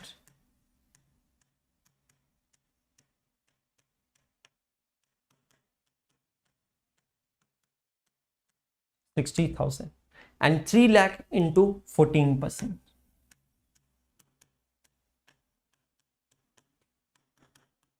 यहाँ कैलकुलेटर है, उस पर कैलकुलेट करेंगे. 42,000. टोटल इंटरेस्ट कितना हुआ? 1,38,000. और ये जो टोटल इंटरेस्ट है, this is on the boring amount of 4 lakh, 5 lakh, 9 lakh और 3 lakh 12 lakh. Weighted average rate आप कैसे निकालते हो? जब आप अलग अलग रेट ऑफ इंटरेस्ट पे अलग अलग लोन्स लेते हो तो आप ये देखते हो कि मेरे को टोटल कितना इंटरेस्ट देना पड़ा और टोटल कितना मुझे लोन मिला है. So that is equal to 1,38,000 divided by 12 lakh multiplied by 100. तो 1,38,000 divided by 12 lakh multiplied by 100. Check कर लेना बच्चों, is it coming to 11.5%? Very good all of you. PYQ है बेटा, इसको हल्के में मत लेना. Is it coming to 11.5%? Very good, शाबाश. 500 students, good morning all of you. अब हम क्या देखेंगे? अब हम देखेंगे कि इस प्रोजेक्ट पे एक्चुअली खर्चा कितना हुआ है. तो क्या सारे के सारे पेमेंट्स साल के शुरुआत में हुए? नहीं सर, ये अलग अलग डेट्स पे अलग अलग खर्चा हुआ है. क्या कहा मैंने? अलग अलग डेट्स पे अलग अलग खर्चा हुआ है. तो हमको यहाँ पे क्या फाइंड आउट करना चाहिए? हमको यहाँ पे फाइंड आउट करना चाहिए कि एनुअलाइज्ड खर्चा कितना हुआ है. अच्छा, एनुअलाइज्ड खर्चा कितना हुआ है मतलब we are going to find out the accumulated expenses, है ना, कितना खर्चा यहाँ पे हुआ है. ठीक है, लेट्स फाइंड आउट दैट. आता हूं मैं यहाँ पे और यहाँ लिखता हूं एनुअलाइज्ड एक्सपेंसेस. कैसे निकालेंगे? तो 1 अप्रैल को 3 लाख रुपए खर्चा हुआ है, मतलब ये 3 लाख रुपए मैंने अपने लोन में से यूज किया है और ये 3 लाख रुपए पूरे साल भर तक यूज हुआ है। So 3 lakh multiplied by 12 upon 12, annualised borrowing fund utilised is 3 lakh rupees. Check कर लेना। 31 मई को 2,40,000 यूज हुआ है, 2,40,000 यूज हुआ है 31 मई। मतलब करंट फाइनेंशियल ईयर में कितने महीने, 31 मई से मतलब अप्रैल और मई 2 महीने यूज नहीं हुआ है, मतलब 10 महीने यूज हुआ है। मुझे एनुअलाइज फाइंड करना है तो मैं क्या करूंगा, एनुअलाइज फाइंड करना है, 10 महीने इस्तेमाल किया ना मैंने, तो इंटू 10 अपॉन 12 कितना होगा चेक कर लो, 2,40,000 divided by 12 multiplied by 10, is it coming to 2 lakh rupees? Check all of you, very good. 1 अगस्त को 4 लाख रुपए, 1 अगस्त कितने महीने हुए बेटा जी, 8 महीने। कैलकुलेटर बाद यूज कर लेंगे। और 31 दिसंबर को 3,60,000 रुपए, 3,60,000 ऑन 31 दिसंबर, मतलब जनवरी फरवरी मार्च 3 मंथ। चेक कर लेना।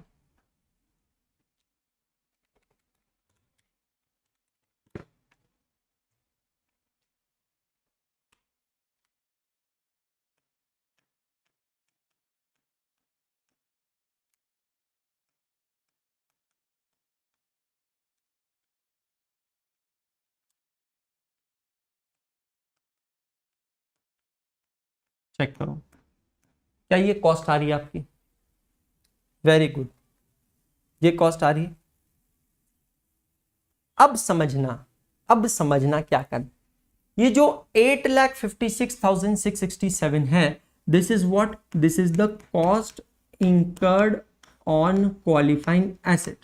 अब मुझे क्या देखना है बेटा जी अकाउंटिंग स्टैंडर्ड 16 के अंदर, कि ये जो कॉस्ट मैंने इंकर की है, how much money out of this, परेशान मत कर भाई, how much money out of this is used out of specific borrowing and how much money out of this is used out of general borrowing.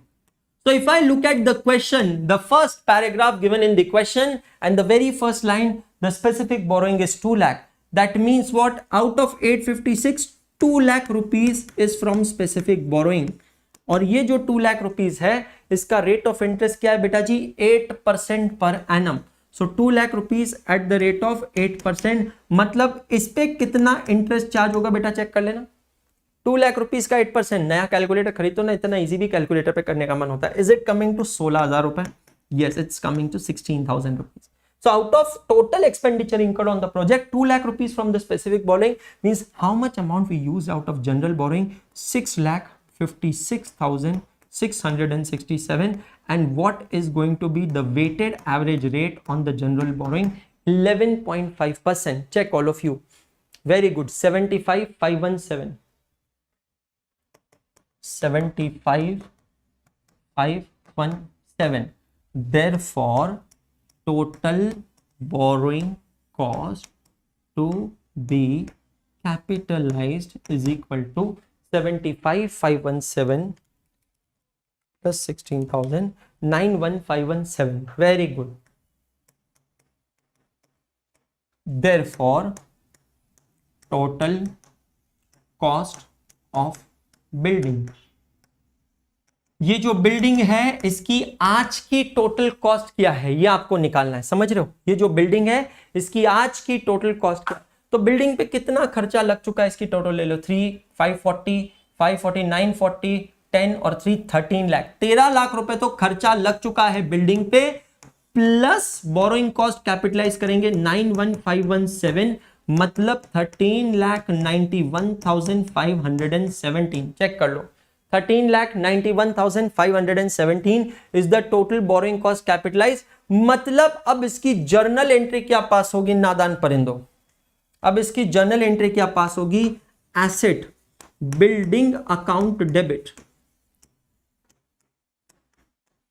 13,91,517, 13,91,517 building account debit. Building क्या है बेटा, asset है। क्या ये बिल्डिंग पूरी बनी है? नहीं, तो टू बिल्डिंग WIP या कैपिटल WIP भी यूज कर सकते हैं। ये बिल्डिंग अभी पूरी बनी नहीं है, इसलिए टू बिल्डिंग WIP या capital WIP 13 lakh and to ये जो 91,517 है ये आपकी क्या है बेटा जी, ये इंटरेस्ट है, बोरोइंग कॉस्ट है, तो इंटरेस्ट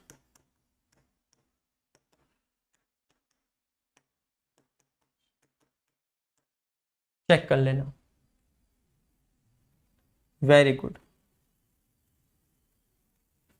सर, क्वेश्चन में एक्सपेंडिचर बोरोइंग से ज्यादा दिया हुआ है बेटा जी। ये जो एक्सपेंडिचर हुआ है ना, मैंने हाँ ये जो एक्सपेंडिचर हुआ है ना, ये एक्सपेंडिचर अलग अलग डेट्स पे हुआ है। आप ये वाली फिगर देखो, वेटेड एवरेज एक्सपेंडिचर। दूसरा आपने कहा एक्सपेंडिचर बोरोइंग से ज्यादा हुआ है, सही बात है बेटा। इस क्वेश्चन के अंदर ना आप समझे नहीं हो, इस क्वेश्चन के अंदर ये वाली जो बोरोइंग्स है ना, ये वाली बोरोइंग, सॉरी ये जनरल बोरोइंग्स है बेटा, स्पेसिफिक बोरोइंग्स नहीं है, जनरल बोरोइंग्स है।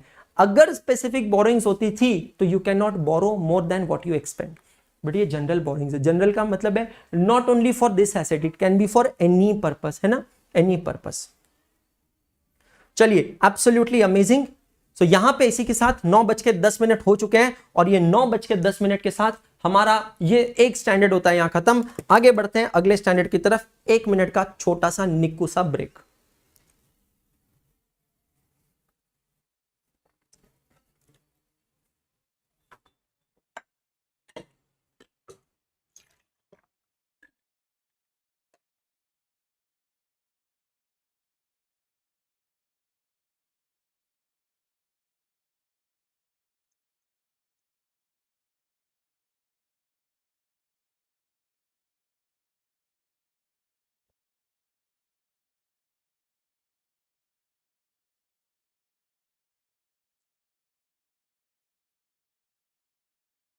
सर इसमें बिल्डिंग कंस्ट्रक्ट कैसे पता चला?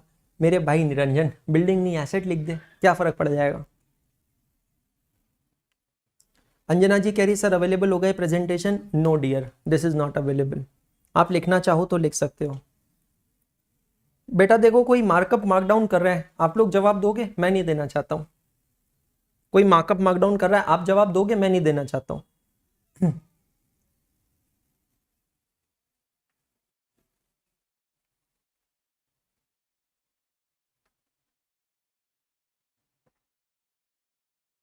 Sir, if asset is not capitalized at the end of accounting period, the asset WIP में कैपिटलाइज होगा। एसेट WIP में आप पूरे साल कैपिटलाइज करते जाते हो, साल के एंड पे आप उसकी एसेट क्रिएट कर देते हो ना, साल के एंड पे। Yes Poonam Mishra ji, answer is yes. चलिए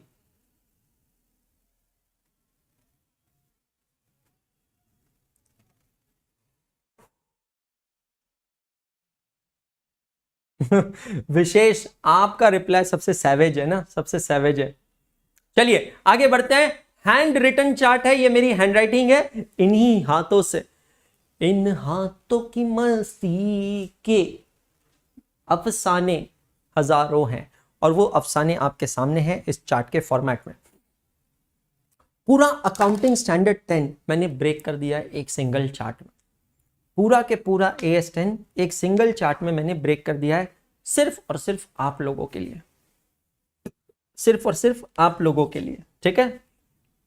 ये लोग इतना मार्कअप मार्कडाउन कर रहे हैं ना, जैसे इनके फेफड़ों में ऑक्सीजन की कमी हो जाएगी अगर मार्कअप मार्कडाउन नहीं करेंगे तो भाई। और पता है जितनी बार ये सवाल आता है ना, जितनी बार ये सवाल आता है ना, उतनी बार मेरा दृढ़ निश्चय और कठोर हो जाता है। अब तो बेटा मैं हरगिज नहीं करवाऊंगा, है ना। क्यों अड़ते हैं ये लोग फालतू, समझ में नहीं आता है ना। चलिए स्टार्ट करते हैं। Accounting standard 10, property plant and equipments. ये अकाउंटिंग स्टैंडर्ड की जिंदगी में बहुत उथल पुथल हुई है, जैसे अभी मेरी जिंदगी में हो रहा है मार्कअप मार्कडाउन के। हाँ बिल्कुल ले लो, स्क्रीनशॉट ले लो। मैं 1 सेकंड के लिए साइड में हो रहा हूँ। ऑडिट टीम वालों पहले ही बोल रहा हूँ बेटा पेनल्टी मत लगाना। मैं साइड में इसलिए हुआ हूँ क्योंकि बच्चों को स्क्रीनशॉट लेने जा रहा हूँ। ये देखो मेरा हाथ बीच में दिख रहा है, ये देखो मेरा हाथ, मैं यहीं पे हूं।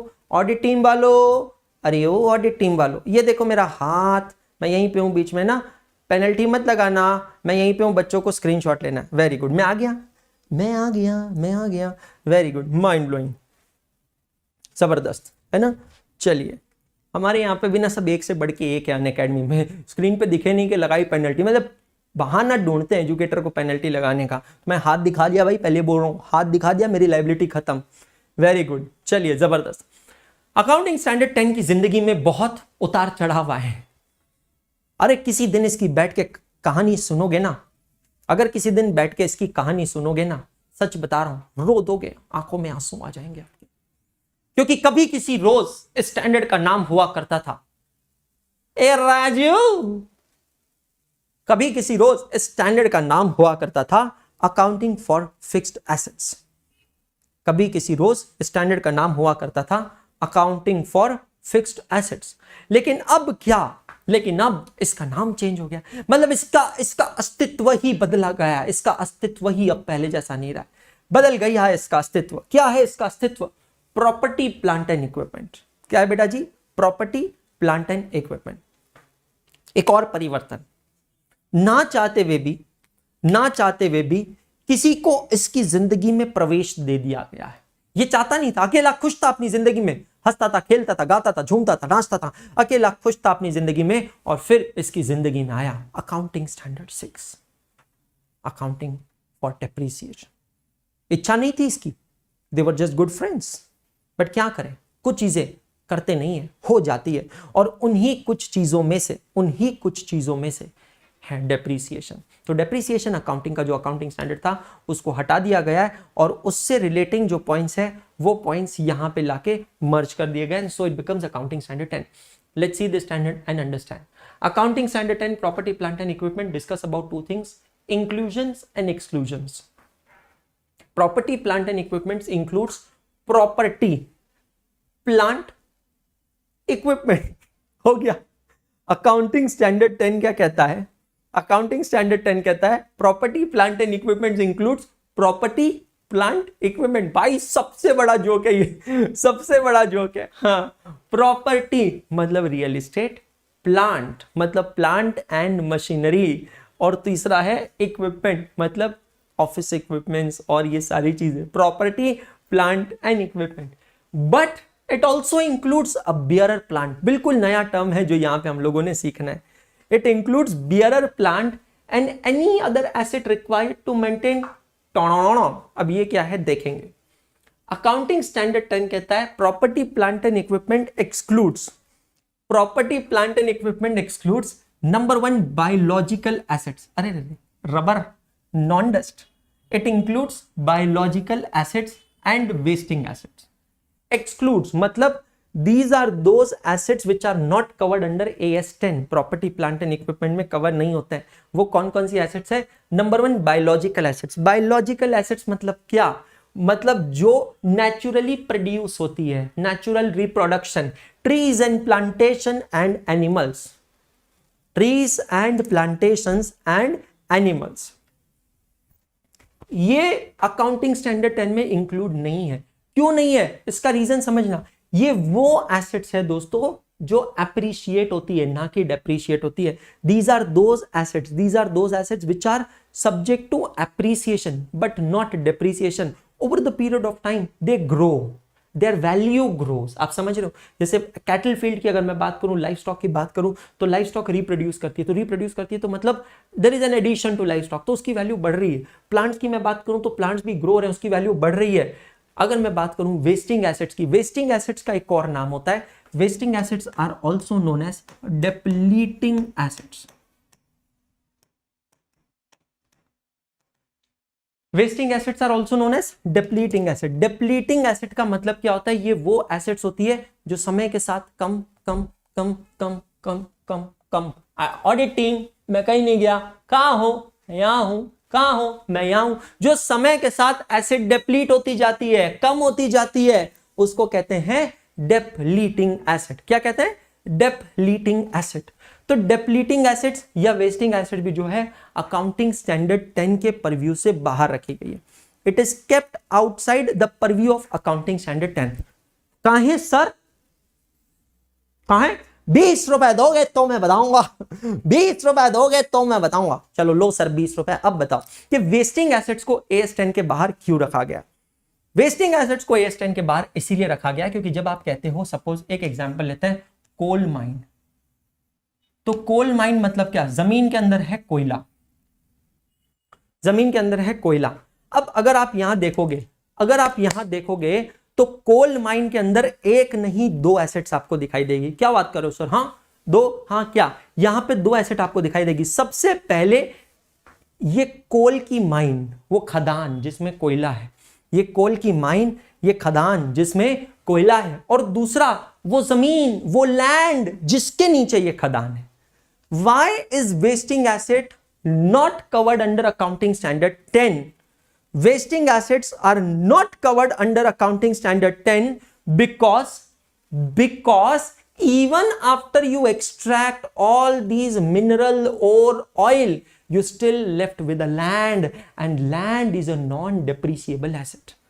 And land is a non-depreciable asset. म्हणजे काय?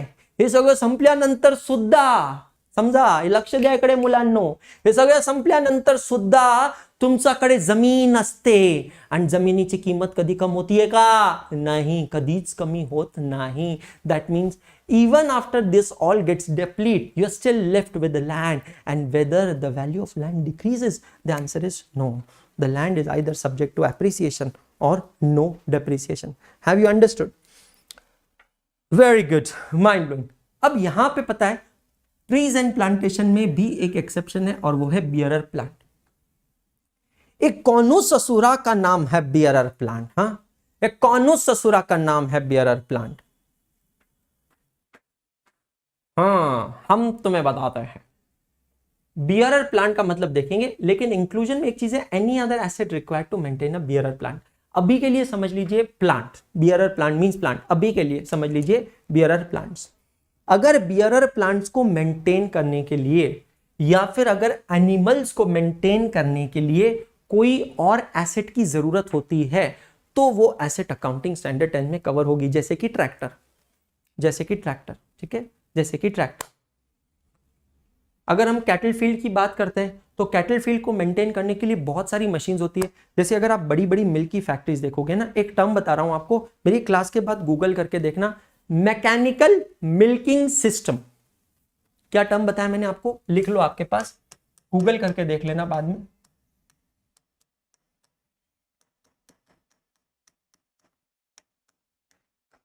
मैकेनिकल मिल्किंग सिस्टम, इसका मतलब क्या होता है? मैकेनिकल मिल्किंग एक प्रोसेस होती है जहां पे जो दूध की फैक्ट्रीज होती है, बड़ी बड़ी दूध की फैक्ट्रीज होती है, वहां पे काऊ का मिल्क मशीन से एक्सट्रैक्ट किया जाता है। किससे एक्सट्रैक्ट किया जाता है? मशीन से एक्सट्रैक्ट किया जाता है। तो उसकी कुछ मशीनरीज होती है जिससे काऊ का मिल्क एक्सट्रैक्ट होता है। समझ में आ रहा है? अब क्या होगा? अब ये होगा कि ये जो मशीन है, ये मशीन आप एक्सक्लूजन में नहीं लोगे। ये मशीन कहां पे आएगी? Inclusion. Any other asset required to maintain the biological asset, so that will be covered under accounting standard 10. Now again, as I told, recognition, measurement, presentation and disclosure. Coming to the very first point, recognition. When do you recognize a property, plant and equipment? जब दो condition satisfy होती है। Property, plant and equipment जब दो condition satisfy होती है। पहली condition क्या सेटिस्फाई होती है? Probable that future economic benefits will flow. आप सीधी बात है, आप किसी भी चीज को रिकॉग्नाइज तभी करोगे जब आपको उससे फायदा होने वाला है। When it is probable that future economic benefit flow and cost of an asset can be measured reliably. Same point अभी हम AS 16 में देख के आए। Cost can be measured reliably. समझ में आ रहा है? तो जब आपको लगता है कि ये खर्चा करने से आपको फ्यूचर में इकोनॉमिक बेनिफिट होने वाला है और ये खर्चे की कॉस्ट आप रिलायबली मेजर कर सकते हो, तब आप उसको रिकॉग्नाइज कर सकते हो। दूसरा, मेजरमेंट। मेजरमेंट, अब मेजरमेंट यहां पे दो टाइप का होता है। एक होता है इनिशियल मेजरमेंट और दूसरा होता है subsequent measurement. Initial measurement, subsequent measurement. Initial measurement का मतलब क्या? Asset should be recognised at its cost price which includes purchase price, any other cost और डिमोलिशन और site preparation charges. In short, what do you mean by cost of an asset और how do you recognise cost of an asset? तो कल की AS2 की definition को मैं यहां वापस लेके आ रहा हूं। Cost of an asset means and includes all the cost incurred to bring an asset to present location and working condition. बहुत ही बढ़िया चीज यहां मैंने लिखी है, डिमोलिशन और site preparation charges. What do you mean bye demolition और साइट प्रिपरेशन चार्जेस? तो सपोज मुझे बनाना है एक होटल, हिल स्टेशन पे बना रहे हैं एक होटल, तो हमने ले लिया एक पहाड़, है ना। ये पहाड़ पे होटल बनाने के लिए सबसे पहले मुझे इस पहाड़ को होटल बनाने के लिए तैयार करना पड़ेगा। I have to prepare the site, उसका लेवलिंग करना पड़ेगा, जो जंगली पेड़ पौधे हैं उसको निकालना पड़ेगा, स्टोन्स निकालने पड़ेंगे, टेस्ट करने पड़ेंगे। ये सारी चीजें करने में जो खर्चा होगा, the question that arises, will this cost be added to the cost of the hotel और the building which I am constructing? The answer is yes. क्यों? प्रॉपर्टी प्लांट एंड इक्विपमेंट कहता है measurement at recognition, initial recognition, तो जो भी खर्चा उस asset को बनाने के लिए लगा है वो सब उसमें ऐड होगा। It includes purchase price, it includes any other cost, it includes demolition और साइट प्रिपरेशन चार्जेस। एक और टॉपिक ग्रुप 1 अकाउंटिंग का मैं यहां पिक्चर में लाना चाहूंगा, टॉपिक का नाम है hire purchase and installment system.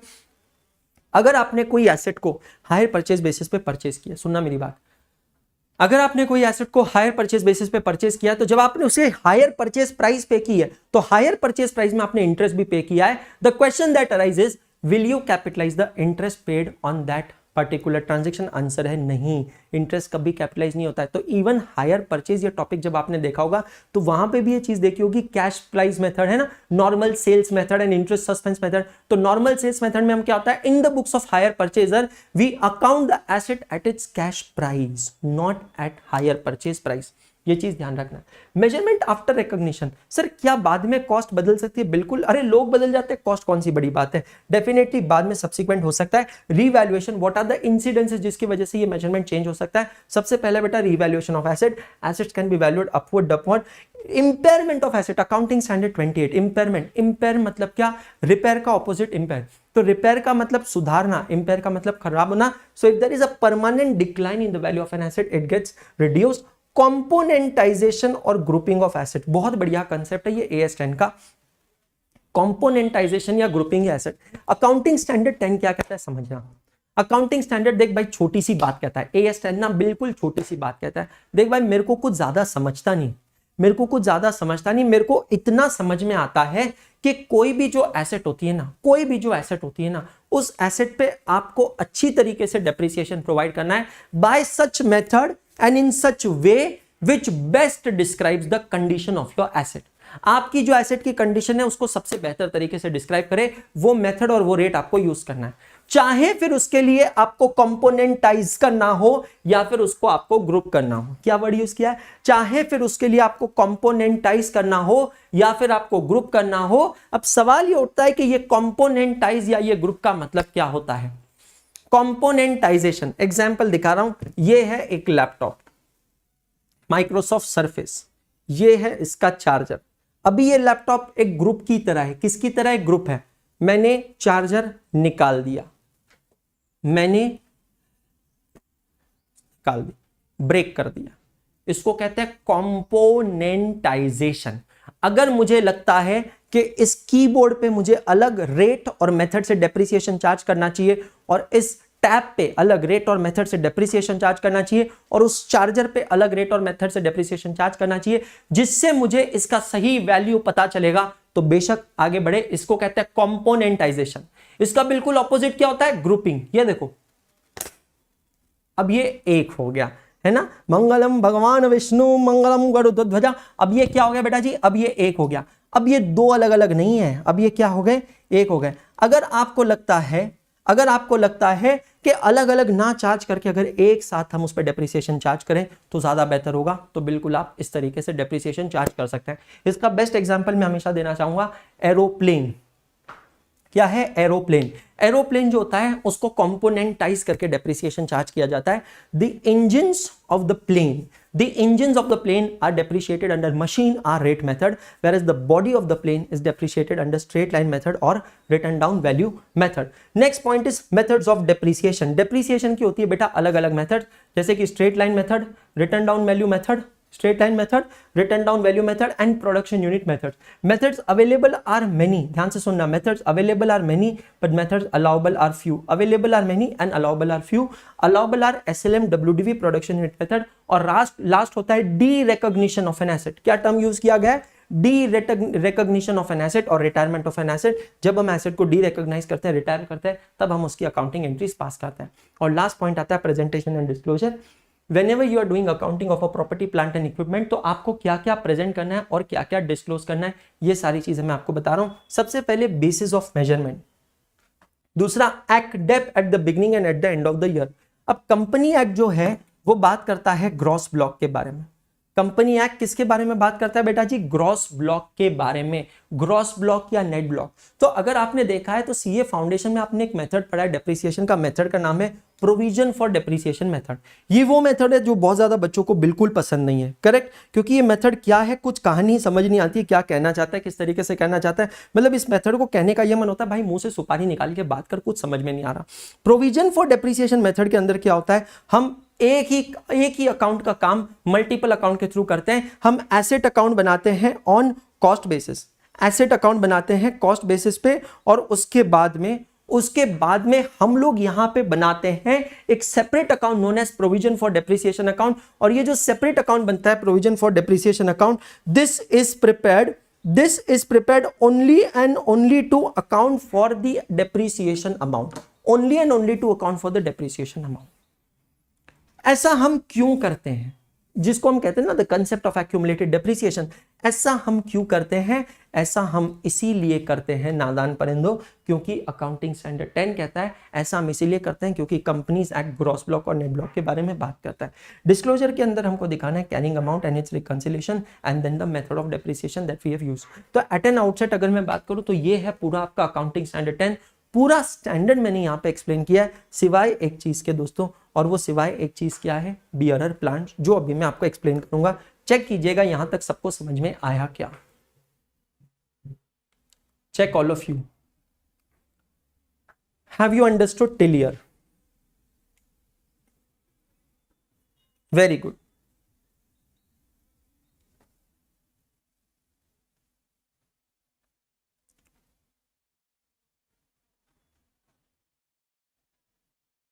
Very good, चलो मैं आगे। चार्ट बहुत यूजफुल रहता है Puneet, you are absolutely correct. In fact even standards in auditing भी आपको इतने सारे स्टैंडर्ड्स पढ़ने हैं, तो unless and until you prepare chart you don't understand, correct.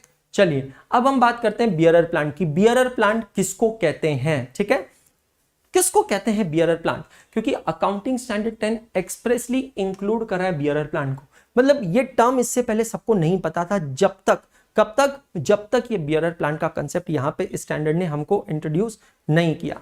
Bearer plant किसको कहते हैं? Bearer plant means number 1, it is a plant that is used in production or supply of an agricultural produce. Now you have to understand this term agricultural produce. अब ये वाली जो slide है इस पे बहुत सारी चीजें ऐसी है, बहुत सारी चीजें ऐसी है जिसको मैं आपको समझाऊंगा, और उसको समझाने के लिए मैं आप लोगों को सबसे पहले लेके चलता हूं जंगल में, फॉरेस्ट में, है ना? फॉरेस्ट, जंगल नहीं फॉरेस्ट। वाह क्या बात है, जबरदस्त। इका है ससुरा। बबीता कह रही है सर थोड़ा लेट हो गया था इसीलिए AS16 कंप्लीट करके आई। ओके बबीता जी, कोई बात नहीं जी। जेठा जी भी नहीं आए अभी तक, कोई बहुत बड़ी बात नहीं। क्या है ये है हमारा फॉरेस्ट, है ना? Very good. अब इन सबको हम समझते हैं, टाइप ऑफ प्लांट को हम समझते हैं और फिर आगे बढ़ते हैं। ये सब है अलग अलग टाइप के प्लांट।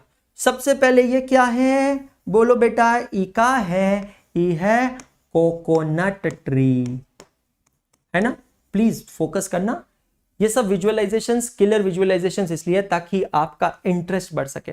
ये सब क्या है? Coconut tree. This is a coconut tree. What is the primary objective? I am going to ask you 2 questions in all these plants. The first question is I am going to ask you the name, and second thing the objective, why we are cultivating that particular plant, correct? What is this? This is a coconut tree. Coconut tree का objective क्या है? Coconut. What is the objective of coconut tree? Coconut. ये क्या है बेटा जी? Sir आप ही बता दो, हमारा तो थोड़ा वीक ही है सर, आपको पता ही है। ये है गुआवा ट्री, जाम फल, अमरूद। और गुआवा ट्री का ऑब्जेक्टिव क्या होता है? हाँ सर आप भी सही मजाक कर ले रहे हो सुबह सुबह। गुआवा ट्री पे कभी मैंगो लगेंगे क्या? हैं? सही मजाक कर रहे हो? मतलब समझ नहीं आ रहा है क्या चल क्या रहा है यहाँ पे? कोई बात नहीं, सॉरी बेटा, सॉरी। है ना, चिढ़ मत, सुबह सुबह चिढ़ मत, एग्जाम आ रही है, मेरे को पता है थोड़े सटिया गए हो, इट्स ओके। ये क्या है बेटा, मैं आपको सवाल नहीं पूछूंगा, मैं खुद ये सवाल मेरे लिए, चिढ़ मत, ये सवाल मेरे लिए है। ये क्या है बेटा, ये है मैंगो ट्री, आम, आम गुठलियों के दाम। और ये मैंगो ट्री क्यों उगाते हैं, क्योंकि हमको इससे चाहिए मैंगो। मैं फिर से कह रहा हूं, चिढ़ मत, सवाल नहीं पूछा है, सवाल नहीं पूछा है, ये मैं जवाब दे रहा हूं। ये क्या है बेटा, ये है ऑरेंज ट्री, वाह, मिरिंडा। और ये ऑरेंज ट्री पे हम क्या लगाते हैं, और मैं सवाल नहीं पूछ रहा हूं, फिर से बोल रहा हूं, चिढ़ मत, अपने गुस्से को कंट्रोल कर, चिढ़ मत, पानी पी, टेक अ डीप ब्रेथ, अच्छा महसूस होगा, अनुलोम विलोम कर। हाँ, ऑरेंज ट्री पे क्या लगाते हैं, ऑरेंज लगाते हैं, ये ऑरेंज ट्री। ओह, ये दो क्या है जो आ रहे हैं जा रहे हैं, ये दो क्या है जो आ रहे हैं जा रहे हैं, ये है बेटा व्हीट और ये है बेटा ज्वार। ओ, ये है व्हीट और ये है ज्वार, और ये क्या है, ये दिख नहीं रहा है, समझ लो, ये है टीक वुड या फिर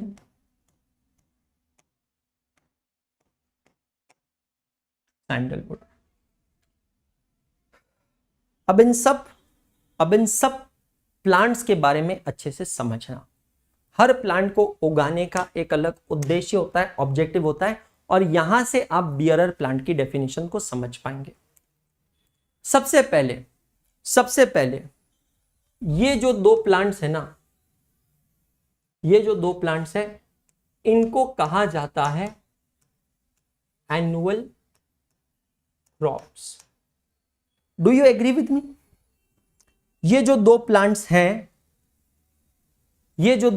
हैं, इनको कहा जाता है annual crops. Do you agree with me? Check all of you. ये जो दोनों प्लांट्स हैं, इन दोनों को क्या कहा जाता है, annual crops. Do you agree? Yes. Annual crops का मतलब होता है क्या, प्लीज अच्छे से समझना। एनुअल क्रॉप्स का मतलब होता है कि मुझे अगर इस क्रॉप का एग्रीकल्चरल प्रोड्यूस चाहिए। अब देखो नया टर्म आया, agricultural produce. What do you mean bye agricultural produce? एक सिंपल भाषा में कहूं तो fruit, coconut, guava, mango, orange, ये सब क्या है, एग्रीकल्चरल प्रोड्यूस है। ये सब क्या है, एग्रीकल्चरल प्रोड्यूस है। लेकिन इन दोनों के केस में एग्रीकल्चरल प्रोड्यूस क्या है, ज्वार और गेहूं, jowar and wheat, they are agricultural produce. अब मैं वापस आता हूं एनुअल क्रॉप पे। एनुअल क्रॉप मतलब वो क्रॉप जिसकी लाइफ होती है सिर्फ एक सीजन की। मतलब क्या, अगर मुझे इसका एग्रीकल्चरल प्रोड्यूस चाहिए, बहुत अच्छे से समझना बेटा, सच बोल रहा हूं, अगर मुझे इसका एग्रीकल्चर प्रोड्यूस चाहिए तो मुझे इन प्लांट्स को अपरूट करना पड़ेगा। एनुअल क्रॉप्स क्या करना पड़ेगा, अपरूट करना पड़ेगा। For that sake onion is an annual crop, for that sake radish is an annual crop, for that sake potato is an annual crop, for that sake carrot is an annual crop। मतलब ये वो सारे crops है, ये वो ऐसे crops है जिनका एग्रीकल्चरल प्रोड्यूस अगर मुझे चाहिए तो मुझे इनको अपरूट करना पड़ेगा। क्या करना पड़ेगा, अपरूट करना पड़ेगा, जड़ से उखाड़ना पड़ेगा, और जड़ से उखाड़ते ही प्लांट खत्म। मतलब इसकी लाइफ होती है 1 साल, इसीलिए एनुअल क्रॉप। ठीक है, क्या हुआ, एनुअल क्रॉप। मुझे जवाब दो, 1 2 3 4 are they annual crops? Answer दो मुझे, 1 2 3 4। क्या ये एनुअल क्रॉप्स है? नहीं, ये एनुअल क्रॉप्स नहीं है, ये एनुअल क्रॉप्स नहीं है। क्यों नहीं है? अगर मैं इन चारों की बात करूं तो इनके केस में होता है मल्टीपल क्रॉप सीजन। इन चारों के केस में क्या होता है, मल्टीपल क्रॉप सीजन। हर साल फल आते हैं, हर साल, और एक समय तक आता रहता है ना, एक समय तक, एक एज होती है रिप्रोडक्शन की, जब वो एज खत्म हो जाती है उसके बाद में they stop reproducing any kind of agricultural produce. तो ये चारों में सिमिलैरिटी ये है कि हमारा ये चारों प्लांट्स लगाने का ऑब्जेक्टिव क्या है। What is the objective for these 4 plants? The objective is agricultural produce. हमें इसकी लकड़ी से कुछ लेना, हमको इसकी लकड़ी से हमको कुछ लेना देना नहीं है। हमको तो बस फल चाहिए। क्या चाहिए? हमको तो बस फल चाहिए, मतलब हमको तो बस एग्रीकल्चरल प्रोड्यूस चाहिए। द ऑब्जेक्टिव और द इंटेंशन, समझना, द ऑब्जेक्टिव और the intention of these plants is not to extract the wood. The objective is to get the agricultural produce and it has multiple crop season, है ना, multiple crop season. Clear? ये क्या है अब समझना, how this is different from others, how this is different from others. ये जो हम पेड़ लगा रहे हैं, क्या ये पेड़ हमें कोई एग्रीकल्चर प्रोड्यूस देता है? नहीं, there is no agricultural produce. क्या ये एनुअल क्रॉप है? It is not an annual crop. Then why are we cultivating these trees? हम क्यों सागवान का पेड़ लगाते हैं और क्यों चंदन का पेड़ लगाते हैं? मुझे जवाब दो। Why are we cultivating trees? हम क्यों सागवान का पेड़ लगाते हैं और क्यों चंदन का पेड़ लगाते हैं? क्योंकि सागवान का पेड़ और चंदन का पेड़ लगाने के पीछे उद्देश्य होता है to extract the lumber, Digambar नहीं, lumber, to extract the lumber. ये जो है ना, ये सागवान का पेड़, चंदन का पेड़, पेड़ पेड़ पेड़, लंबर, लंबर मतलब ट्रंक ऑफ द ट्री, बोले तो लकड़ी, ये है बियरर प्लांट। क्या? अब पढ़ते हैं।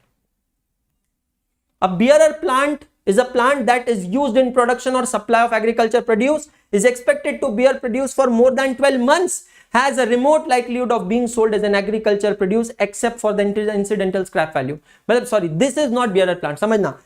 A bearer plant is a plant which is used for production or supply of an agriculture produce. ये सब बियरर प्लांट्स है। इसको हम क्यों यूज कर रहे हैं? क्यों यूज कर रहे हैं? बिकॉज हमको हर साल इससे क्या मिलता है? एग्रीकल्चर प्रोड्यूस मिलता है। Is expected to bear produce for more than 12 months. क्या होता है? मल्टीपल क्रॉप सीजन होता है।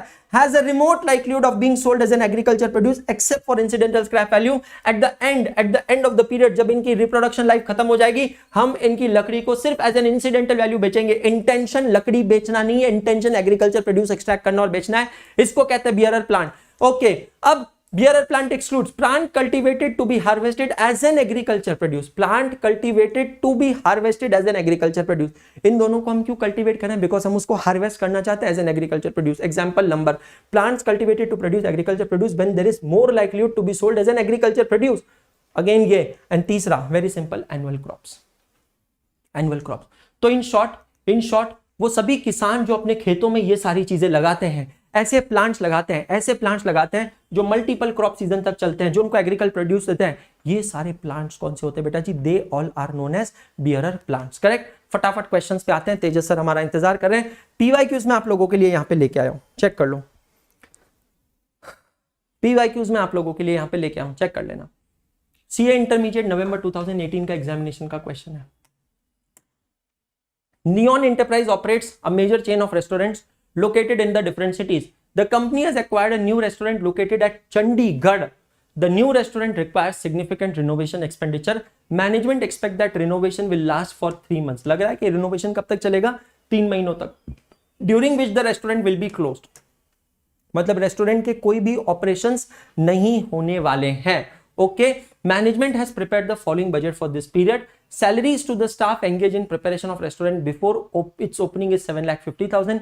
Construction of remodeling is 30 lakh rupees. Explain the treatment as per accounting standard 10.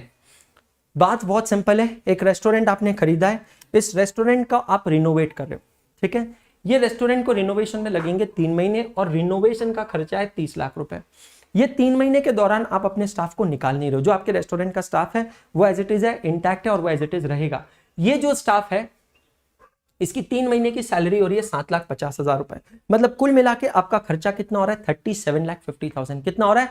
37,50,000। अब क्या करना है? सवाल ये पूछा है कि क्या आप ये पूरा 37,50,000 एक्सपेंस आउट करेंगे या पूरा 37-50 लाख कैपिटलाइज करेंगे? आंसर है नहीं। आंसर इसका बहुत सिंपल है। इसमें से 30 लाख रुपीस कैपिटलाइज होगा, 7,50,000 रुपए कैपिटलाइज नहीं होगा। क्यों नहीं होगा? क्योंकि 7,50,000 रुपए किस चीज का? This is the salary of the staff engage in preparation of restaurant. मतलब it is a revenue expenditure. What is a capital expenditure which gives you long term economic benefit and cost is ascertainable? Construction and remodelling cost is a capital expenditure. Question number 2, ICI RTP November 2018 question. ABC Limited is installing a new plant at its production facility. It provides you the following information. Following information is given to you. Cost of plant is 31,25,000. Estimated dismantling cost to be incurred after 5 years is 2,50,000. मतलब आज जो मैं plant खरीद रहा हूं उसकी cost दी गई है, उसकी कॉस्ट दी गई है।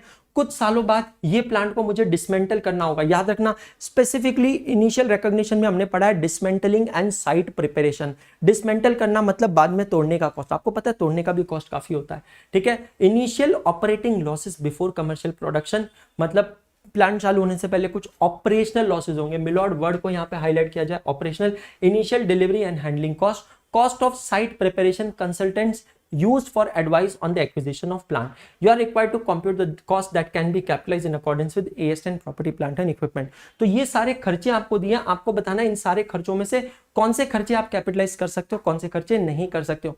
क्या हम प्लांट की कॉस्ट को कैपिटलाइज कर सकते हैं? आहो, बिल्कुल आहो, कोई प्रॉब्लम है नहीं। डिसमेंटलिंग कॉस्ट को कैपिटलाइज कर सकते हैं? यस, यस, डिसमेंटलिंग कॉस्ट लगने वाली है कब? Eight the end of the plant, तो ये डेफिनेटली कैपिटलाइज हो सकती है। क्या हम इनिशियल ऑपरेटिंग कॉस्ट को कैपिटलाइज कर सकते हैं?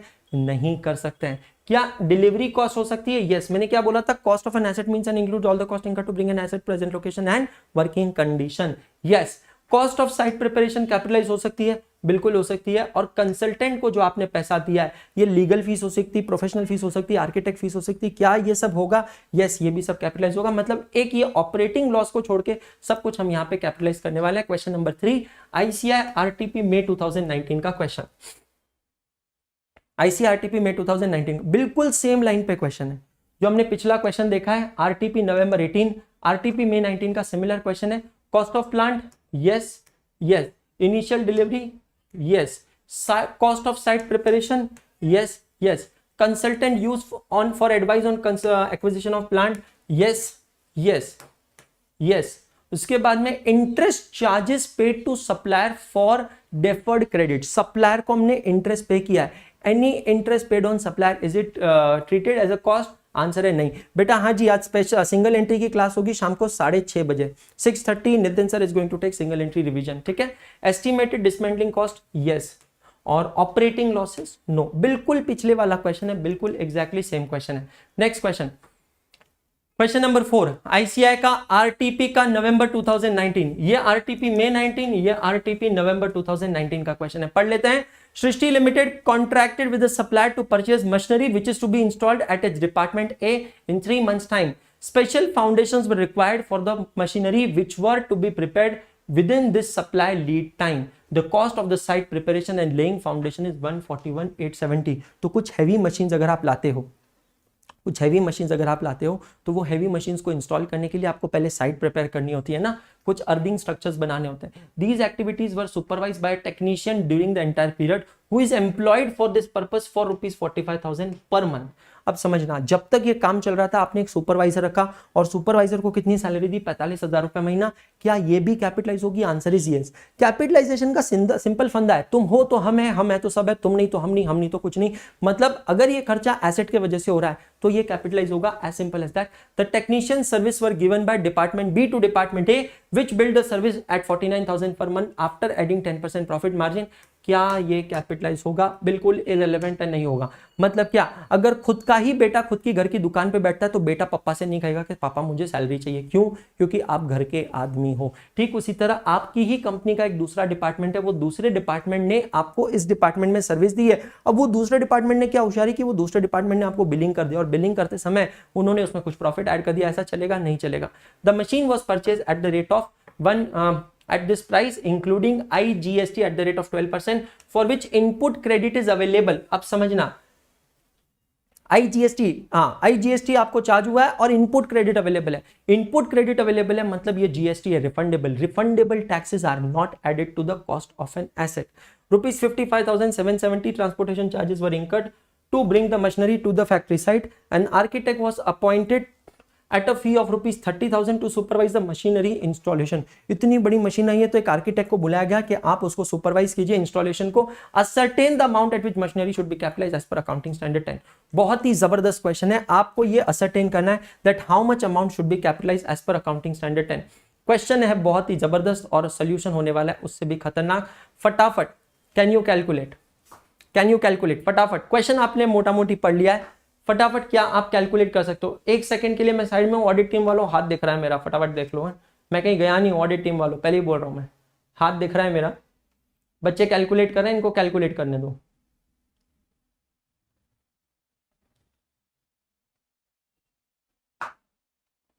यस, हाँ जी, कैसे करेंगे? सबसे पहले मशीन की कॉस्ट लेता हूं मैं, सबसे पहले मशीन कॉस्ट। अब ये जो मशीन की कॉस्ट है बेटा जी, ये कैसे आई है? 1,58,34,000 इंक्लूसिव जीएसटी। तो अब हम ग्रॉसिंग अप प्रोविजन यूज करेंगे। 1,58,34,000। ये यार, ये भी कभी इधर कभी उधर आ जाता है, क्यों परेशान कर रहे हैं? 1,58,34,000 divided by 112 multiplied by 100. How are you going to calculate cost divided by 112 multiplied by 100? 1 crores 41 lakh 37,500। ठीक है, ये यहां पे ऐड करेंगे। और क्या क्या लेंगे बेटा जी? ये मशीन जब इंस्टॉल हो रही थी तो आपने उस पर पहले ट्रांसपोर्टेशन दिया 55,770, क्या ये ऐड होगा? यस, 55,770 ऐड होगा। ये जो 30,000 रुपए आपने इंस्टॉलेशन का दिया है, क्या ये ऐड होगा? हाँ, क्योंकि ये सुपरवाइजर को पे किया 30,000, ये ऐड होगा। Very good. ऊपर के खर्चे में आता है साइट प्रिपरेशन कॉस्ट 141,870, क्या ये ऐड होगा? बिल्कुल 141,870 ऐड होगा, 141,870 ऐड होगा। उसके बाद आपसे कहा है कि आपने एक टेक्नीशियन सुपरवाइजर अपॉइंट किया 45,000 रुपीज पर मंथ, और ये मशीनरी का काम कितने चला है? 3 मंथ्स टाइम। तो 45,000 90,000 plus 45,000 1,35,000 you paid to him, क्या ये ऐड होगा? हाँ। अब यहां पे आपको दूसरे डिपार्टमेंट ने बिल बना के दिया 49,500 पर मंथ का, क्या ये ऐड होगा? नहीं होगा। लेते हैं बेटा जी इसका total 1,45 lakh 1,45,140। How much amount will be capitalized as per AS10? 1,45,140। Check कर लेना। Absolutely amazing. सो गाइज, मैं उम्मीद करता हूं कि आपने आज का ये मैराथन एंजॉय किया होगा और अकाउंटिंग स्टैंडर्ड 16 बोरोइंग कॉस्ट और accounting standard 10 property plant and equipment आपको अच्छे से समझ में आ गया। वेल रियली मैं आपको बताऊं, बहुत सारे स्टूडेंट्स ऐसे होते हैं जो ये स्टैंडर्ड्स पढ़ते हैं बट दोनों स्टैंडर्ड का एक एक शब्द इनको समझ में नहीं आता है। जैसे बहुत सारे स्टूडेंट जो AS16 पढ़ते हैं, they really don't understand meaning of the term qualifying asset, और जो बच्चा अकाउंटिंग स्टैंडर्ड 10 पढ़ता है वो प्रॉपर्टी प्लांट एंड इक्विपमेंट में बियरर प्लांट की डेफिनेशन को अच्छे से समझ नहीं पाता है। लेकिन मैंने इन दोनों टर्म्स पे जोर दिया और उम्मीद करता हूं कि आपको ये दोनों टर्म्स अच्छे से समझ में आएंगे। इतना ही नहीं, वो जो क्वेश्चन मैंने आपको कराया था वेटेड एवरेज कॉस्ट वाला, जनरल बोरोइंग, स्पेसिफिक बोरोइंग, वो क्वेश्चन डेफिनेटली आप मल्टीपल टाइम्स रिवाइज कीजिएगा because that is really going to give you edge. Because जैसे कि मैंने मैराथन में कहा था, it is the peak of AS16, इसके ऊपर कुछ नहीं आ सकता। आगे का शेड्यूल आप लोगों के सामने है। कल हम लोग वापस मिलेंगे 17 अक्टूबर को लेक्चर नंबर 8 में। अकाउंटिंग फ्रॉम इनकम्प्लीट रिकॉर्ड्स मतलब सिंगल एंट्री सिस्टम हम लोग देखेंगे। मैं फिर से बता देना चाहता हूं कि Unacademy is revolution in education, जहां पे सब्सक्रिप्शन सिर्फ किसी एक बैच का, सब्जेक्ट का या टीचर का नहीं होता है। यहां सब्सक्रिप्शन पूरे एक कोर्स का होता है और यहां पे सब्सक्रिप्शन के साथ आपको मिलता है access to entire plus content, all our batches, unlimited watch time, choice of educator, choice of batches, evaluated test series and practice section. So Unacademy पे हम लोग हर महीने एक इवैल्यूएटेड टेस्ट सीरीज कंडक्ट करते हैं जहां पे आप ये टेस्ट देकर आपके पेपर्स आपको चेक करके मिलेंगे। तो अगर आप ग्रुप 2 की पढ़ाई करना चाहते हैं तो मैं ग्रुप 2 में एडवांस अकाउंटिंग पढ़ाता हूं। मेरी बैच चालू हो रही है 14 दिसंबर 2022 से। या फिर अगर आप लोग आपके सीनियर अपने जूनियर्स को रेकमेंड करना चाहते हैं जो May 23 के लिए प्रिपेयर कर रहे हैं, तो आप उनको बता सकते हैं कि यार अंशुल सर से अगर आपको पढ़ना है तो अनअकैडमी प्लस का सब्सक्रिप्शन लेना होगा। अनअकैडमी का सब्सक्रिप्शन लेते समय प्लीज अनअकैडमी की वेबसाइट चेक करें, that is the most genuine and reliable source to take subscriptions for. Unacademy का जो सब्सक्रिप्शन होता है, ये सब्सक्रिप्शन आप अलग अलग ड्यूरेशन के लिए ले सकते हैं दोस्तों, starting from 6 months till 24 months. और ये जो भी सब्सक्रिप्शन देख रहे हैं, इसकी प्राइसिंग और ऑफर्स बहुत डायनेमिक होती है, it keeps on changing time to time. लेकिन अगर आप इस पे डिस्काउंट चाहते हैं तो वहां पे जो रेफरल कोड का कॉलम है वहां पे आप मेरा नाम डालिए ANSHUL Anshul, not Anshul 10, just Anshul, and press कीजिए अप्लाई, जिससे आपको मिलेगा डिस्काउंट और मुझे मिलेगी एक्नॉलेजमेंट। उम्मीद करता हूं आपको आज का सेशन अच्छा लगा होगा और जाने से पहले कहूंगा सिर्फ इतना, पढ़ते रहो, सीखते रहो, आगे बढ़ते रहो, क्योंकि पढ़ना बंद तो सीखना बंद और सीखना बंद तो आगे बढ़ना बंद। गुड डे, शब्बा खैर।